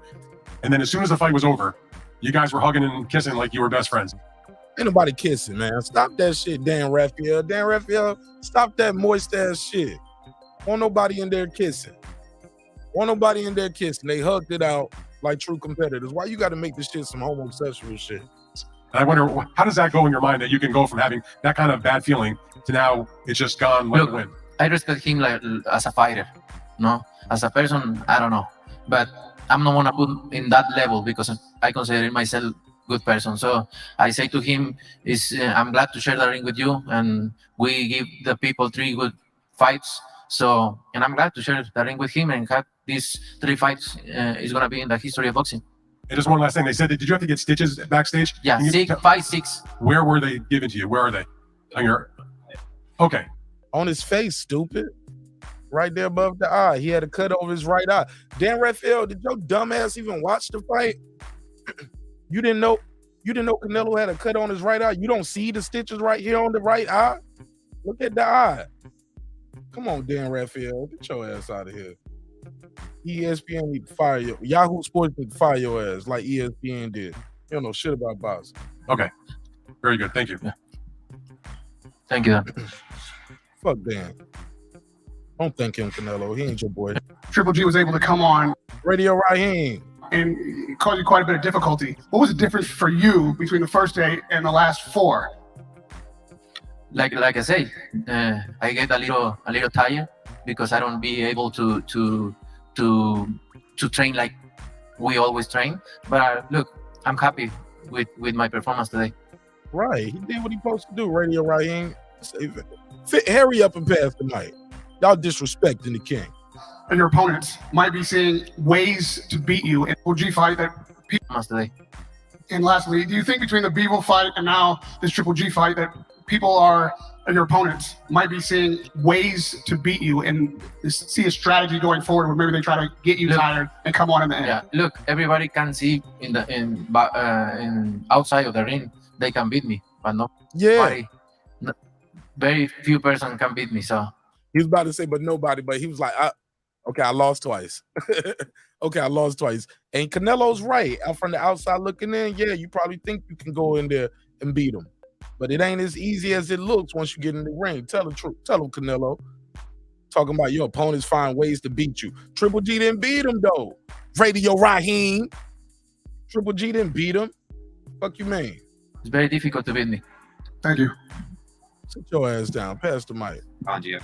Canelo, antes que nada, felicidades por la demostración de esta noche. Y la primera sería, hoy se termina una trilogía con lo que es tu némesis. Siempre Canelo será recordado con Triple G y viceversa. Es tu némesis. La sensación de dejar en claro quién domina esta trilogía, pero más allá, la sensación de saber que ya no lo vas a enfrentar. La verdad es que la historia del boxeo y las peleas. So the question was, first and foremost, congratulations on your victory against, what we could say has been your nemesis over these years. But today you went on to beat your opponent, Gennady Golovkin, in clear style. But are you going to miss that kind of hatred that you had with him going forward? And Sal's answer was, to be honest, I'm really happy that I managed to beat one of the best fighters in the world in Gennady Golovkin, and perhaps in the future another fighter will come along I'll have a similar relationship with. We had 3 great fights, and I respect him as a fighter. Let's get in this question. Hug that you managed, a lot of things going into this fight, your family, not being around your family, but we saw that hug that you managed to give to your daughter at the weigh-in, and how important was that hug for you? And Sal's answer was, well, a lot of things happen and the personal aspects and things that you find tough, that you have to deal with, but at the end of the day, it's about having a strong mind and always know the reason why you're pushing on forward. People perhaps don't see those sacrifices that you put in, and that's okay, but ultimately I did things in the right way, and the results came through tonight. Seemed like Yeah, he did what he supposed to do. Pass the mic. You two. What you got, man? Rounds. I mean, a lot of us had you winning like 11 of these rounds. Were you expecting more from Golovkin this fight, and what do you think prevented him from being the same Golovkin? Look, what I feel, he don't throw his right hand because maybe he think I'm gonna counter punch him. Maybe that's why he only throw the left hand, and I just did my job. Yeah, Canelo was countering his ass. That's why he didn't throw it. Because he's like protect everything, It's very difficult. He was very defensive. There you go, Canelo. I'll translate. See, they don't took the mic from him, and then he trying to yell the question across the room. When they take the mic, Mr. Reporter, that means you're done. But get Kelly Swanson come in this bitch and stat your credentials. Saúl, ¿cómo estás? Felipe Valenzuela, Univisión Los Ángeles. Primero que nada, felicitarte. Tomaré un descanso activo. ¿Cuánto puedo dejar de hacer ejercicio? Me tenga que, ¿qué es lo que quiere? Preparation and going into the fight, how important is it for these Mexican dates for you to go in and what it represents for the Mexican people? And Sal's answer was, it's always really important to represent my country on these dates, and I get, I'm got great gratitude for being able to fight on these dates, and I always feel their support with me. And the second question was regarding rest, and the question for Sal was, you talked about how you need rest, from your camps, from training. How much time do you see yourself taking, and who do you feel like you will face when you go back into the ring? Sal's answer was, let him spend his money a little bit. He already told y'all he got to rest up. He already said I'll probably be back around September. He might take a time off. You might take a year off. You might not see him till September. He already said that. He said it ain't just the 6 to 12 week for the hands to rehab. I need to take a break, let my body recuperate. I fought 4 times last year. And that's probably why he aggravated his injury. Y'all trying to rush him back because y'all want to see him lose. Y'all want to see him with his hand not 100%. Let the hand and wrist get 100%. He's fighting at a top level, man. Kind of not completely stop training, but I will continue kind of lightly training and doing light exercises until my hand and my body is completely recovered, and we'll take it from there and see how long it takes for my body to recover. That's what he said. He'll get back to you, bitch. Hope you enjoyed it. And we're gonna renegotiate these contracts. That's what he's talking about. Jorge said Canelo kept the cold mind throwing. Exactly, bro. Throwing all types of punches. He wouldn't even know something was bad with his wrist. He pushed it. Shit, Triple G better be lucky he was injured. If he wasn't injured, probably would have put Triple G ass in the dirt. Triple G better be lucky. Cue the Undertaker. Absolutely. I said cue the Undertaker. All that bullshit. Dumbass question here. How much longer is this? Hola Saúl, buenas noches, acá Enrique Veas, felicidades por la pelea. All right. Yeah, this shit long. Entonces, okay, it's about 10 minutes left. Pero más que nada tienes que ver como es buena, qué hacer porque eso aquí es lo que fight. You were talking kind of in a retrospective way, talking about kind of having gone through difficult times And as a Mexican fighter, you know, you're right up there. You're one of the most important. You talked about humility and you talked about different things. Was it that you'd gone down the wrong path, or could you go a bit more into detail on that? And Sal's answer was, no, I didn't feel like I lost track of where I was going. You know, maybe it happened and you didn't realize it. Sometimes you're not able to see your errors. But, you know, defeats are good things sometimes, because you know how to come back and you know not what to do in terms of how to accept it. Son espectaculares, pero Potrillo, Realmente lo estoy diciendo, y ya sé, estuvo conmigo, toda la gente. On 12 fantastic rounds, but also it must have been fantastic to have, you know, your ring entrance today with all the musicians, Alejandro Fernandez and. Man, y'all talking about the damn ring entrance? I'm fast forwarding through that shit. Tied to Triple G for the sports. Congratulations, Canelo, on victory. A lot of your career has been tied to Triple G from, you know, years. A lot of his career ain't tied to no damn Triple G. It's not. That's false. You were banned from the server. Got 3 fights with Triple G, 2 wins. Man, his career is about being undisputed. I get it. He got 3 fights with the dude, but it ain't like he lost none of those. It ain't like he split one with him. No, man, his career spans through several divisions. What's up, Rob G?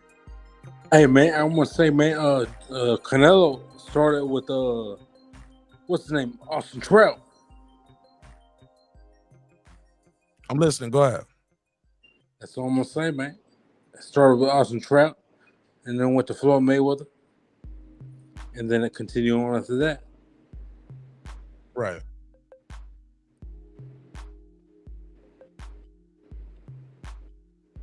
All right.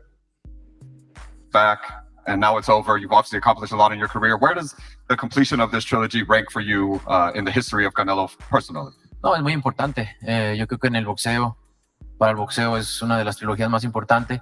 Bueno, para el boxeo, para la gente, para mi país, este triunfo es muy importante para mí en lo personal, para mi equipo. Creo que es uno de los mejores triunfos que hemos tenido y contento de eso. I mean, it was a good trilogy. It was good for the boxing fans. We had 3 good fights. We had the question in English, sorry. So it's very important. The answer from Sal was, yeah, it's really important. You know, 3 of the best fights that you've seen. It's really important for me, for my country, for my people, also for myself personally. It's one of the best victories of my career, and I'm, you know, delighted to continue making history. Canelo, saludos, campeón, on winning this trilogy with Triple G. You know, I'm sorry to ask you this after you go a hard 12 rounds about what's next, but we know you have talked about the Bivol rematch next, but you've also said you hope Ramirez wins that fight. And if Ramirez wins that fight, you don't want to fight him because you're both Mexican. So at 68, you know, the best fight looks like you and Benavidez. He's born in America. He's half Ecuadorian. So does he count as Mexican, or that fight can happen if you know, in the future? That's fight hype. That's Sean's idea. Here we go. I don't know. Anything can happen, you know. But that won't be a reason why I can hold it up that he's Mexican. But like when I guys, clean it up. Tell him. Let's go, Canelo. Always I say this. You share that video and put whatever you want. There we go. Talk that shit, Nello. Said, but that won't be a reason why I can hold it up that he's Mexican. Guys, I'll see you when we always done, I say this. You let me do this, Rob G. share that video and put whatever you want. When I say I don't want to fight Mexican, it's because I represent Mexico, and that's why. But I don't care.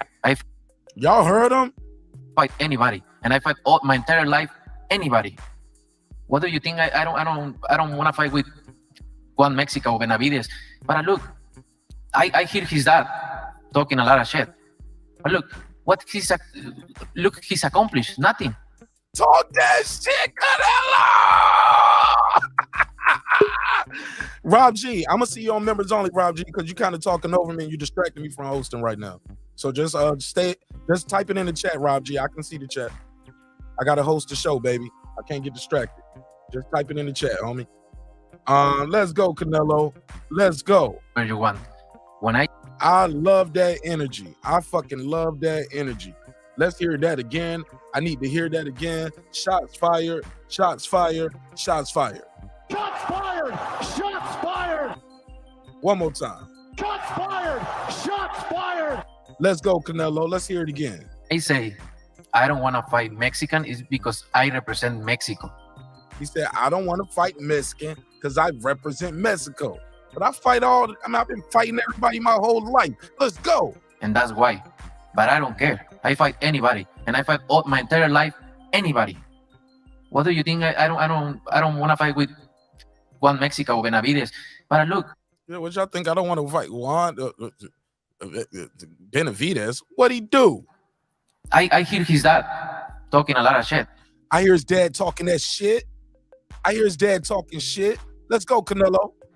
But look, what he's accomplished. Nothing. You ain't did shit. Sit your little ass down.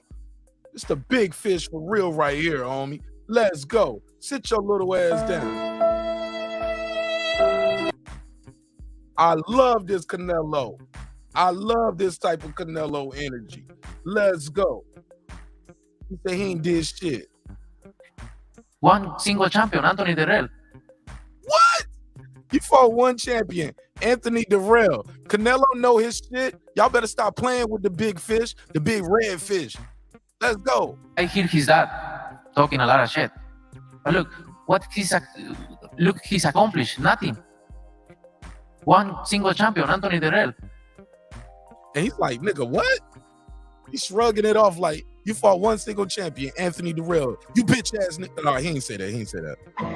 I say that part respectfully. I like David Benavidez. I like David. But I like this energy from Canelo. Let's go. You ain't fought nobody, man. What the fuck? Man, you need to go get some dirt on your name, man. Get dirty out here. Get it out the mud. Please. Don't disrespect myself. Please, champion Anthony Dirrell. Please. Please, don't disrespect myself. Please, guys. He said, "Don't make me explain myself, or don't make me disrespect myself." Let me hear that again. Dirrell. Please, don't disrespect myself. Please, guys. Don't make me explain myself, please, guys. He about to go. Cuando digo que no peleo con He's like, hold on, let me break this down bilingual for y'all bitches, yo. Let me break this down bilingual for y'all bitches, so y'all can hear me, my Latino public can understand what I said too. Mexicanos es porque siento que yo represento a México. Ellos pueden pelear entre mexicanos, ¿por qué? Porque no es lo mismo que yo. Y no quiero sonar arrogante ni mucho menos, pero yo represento a mi país en todo el mundo. Por eso lo digo. Pero he peleado con los mejores del mundo. Ahora sí, como dice la canción, a los mejores del mundo me les he pegado un tiro. Entonces, he hecho muchas cosas en el boxeo. ¿Por qué crees que no voy a pelear con un Benavides o con un... Por favor, no lo hagas. Ahora, escuché al papá diciendo tantas cosas que no tengo por qué hacerle caso, que malas palabras y ofendiéndome. Pero ¿qué ha hecho su hijo? Peleando con un campeón del mundo nada más en la vida. Y con todos los demás peleadores perdedores. No me falten al respeto con eso, por favor. Siempre, toda mi vida han dicho, ay, que no quiere pelear con ese, peleo, le gano y ahora otro, siempre sale otro. No falten al respeto a mi carrera porque he hecho muchísimas cosas y he peleado con lo mejor del mundo desde que tengo razón. So it's basically the same answer in Spanish for the gentleman asked the question, but added, don't lack respect when you're talking about me. I face the best out there, and I've never ducked anyone. Talk to me with respect. You better talk to me nice. I fought everybody. He fought nobody. Right, last question, guys, because we're up there. Yeah, this 30 minutes, man. Damn, let's go. Hold on, please, hold on. The motherfuckers fighting for the mic. Se entiende que para ir por un reto como si se O sea, si quieren pelear entre ellos, que no more question because I'm. And you've mentioned that you're gonna need. So the question there was, you've mentioned that you're gonna need time to recover. I suppose. No more question because I'm a little mad and I'm tired. He said, I'm a little mad and I'm tired. He said, y'all don't piss me off with that shit right there. These fight hypes, Sean Zytel got Canelo a little pissed off with that question. He said, I'm out of here, homie. Thank you. Okay. So the question was, he said, go and translate my last shit and I'm out of here. You'll need obviously some more time to recover, but thinking about the Bivol rematch and possible other rivals as well, would you like fighters like Benavidez and other fighters to fight amongst themselves? And Sal's answer was, they can do whatever they want. At the end of the day, I'm not bothered who they fight. They can do whatever they want. I don't fucking care. Yeah. I don't fucking care. You heard him. He's like, yes. He said, nah, you ain't translating it right. Let me tell you what I said. But at the end of the day, I'm not bothered who they fight. They can do whatever they want. I don't fucking care. Yeah. Yeah, that's what I said. Gracias. Thank you so much. He said, I don't fucking care who they fight. Yeah, y'all be translating this shit all nice. Canelo said, let me clean this up the right way. That's what I said. I don't fucking care. That's what he said. That's what he said. All right. So there you have it. There you go. That's the post-fight press conference. My media reaction to Canelo's win over Triple G. I appreciate everybody for kicking it with me and tuning in and enjoying this broadcast. I'm gonna start the members only live. Members only live. We had over 400 votes on the survey. Truly disappointed. We barely got 100 likes, so that's just the way the cookie crumbles. Shout out to the 13,000 people who watched this broadcast tonight. I enjoyed you guys as much as you guys enjoyed the show. Thank you so much. Thank you, thank you, thank you, thank you, thank you, thank you.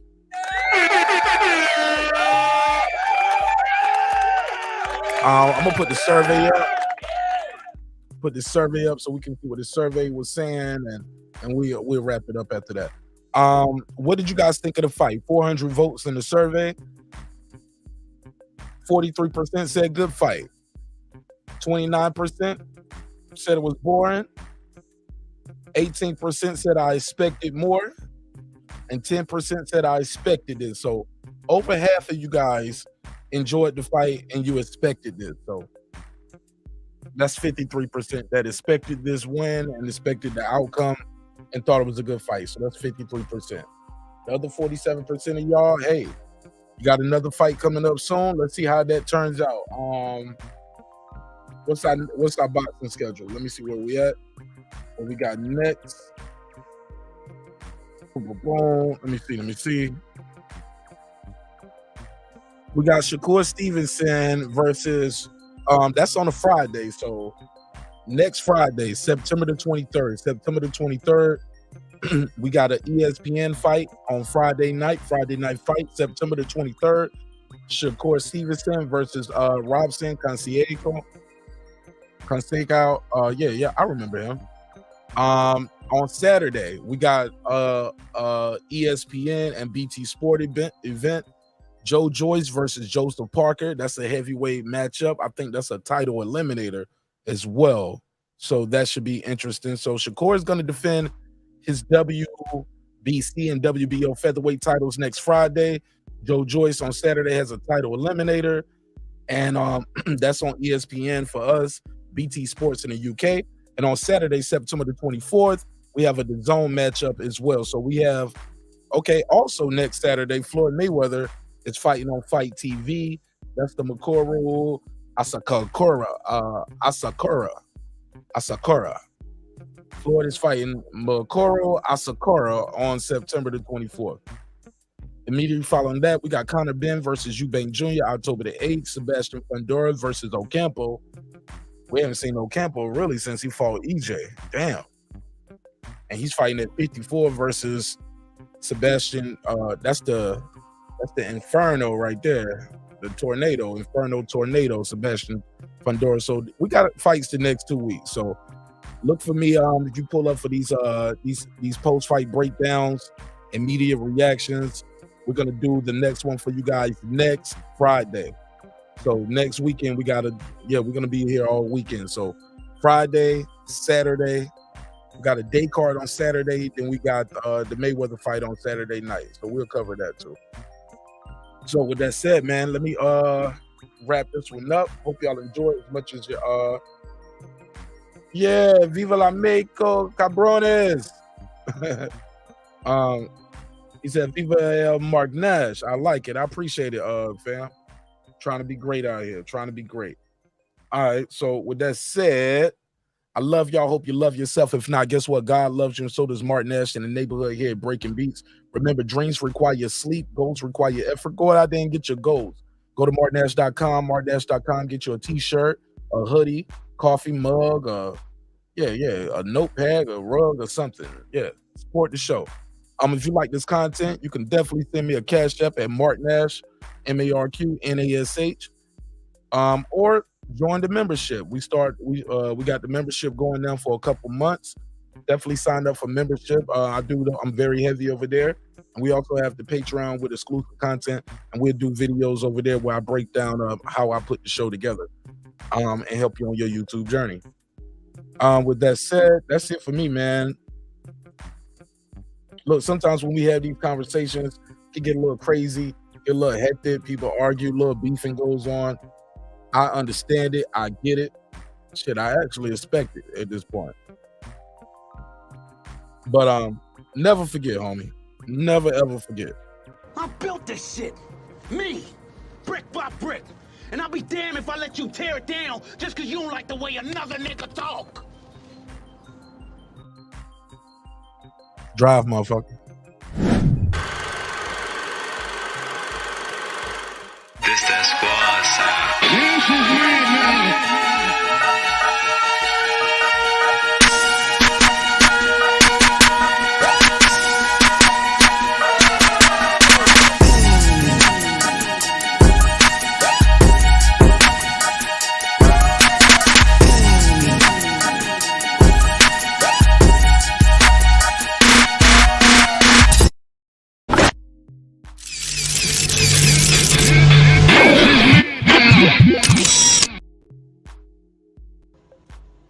Subscribe. I don't care how many subscribers he has. Support him. So he made all this possible. He made this possible. Oh no, nah, I messed up. No, Dr. Mark, God made it possible. Couldn't do it without God, homie. God made it all possible. And so did all the members to the neighborhood. Members like my boy Godbody. What up? Tony Boswell. What up? Pittsburgh T. What up? Taylor Bell. What up? Maddie Yoel. What up? C. Jones. What up? Cliff Bailey. What up? Con Shonery. What up? Lisa Bells. What up? That guy Eclipse 330. What up? Cooking with the champ. What up? On the mic with Terrence Bailey Sr. What up? New Media Today USA Boxing, Coach Malachi Williams. What up? HLD. What up? Cooking with First Senior. What up? Deuce Times. What up? Brandon Washington. What up? Born Supreme. What up? Karma Serene. What up? Ace Retro. What up? Lady Shan Dun Dem Season. What up? Dub Right Side. What up? The Boxing Lounge. What up? Tank the Sweet Science Examiner. What up? Pure Dough. What up? D Bevel the Champ. What up? Rob G Films. What up? And of course, my good brother Derek Lincoln. What up, gangsta?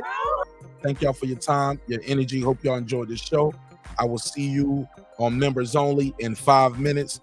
Everybody else, I see you when I see you. Had that notification bell lit, and you can be the first one to get the content when we drop it, all right?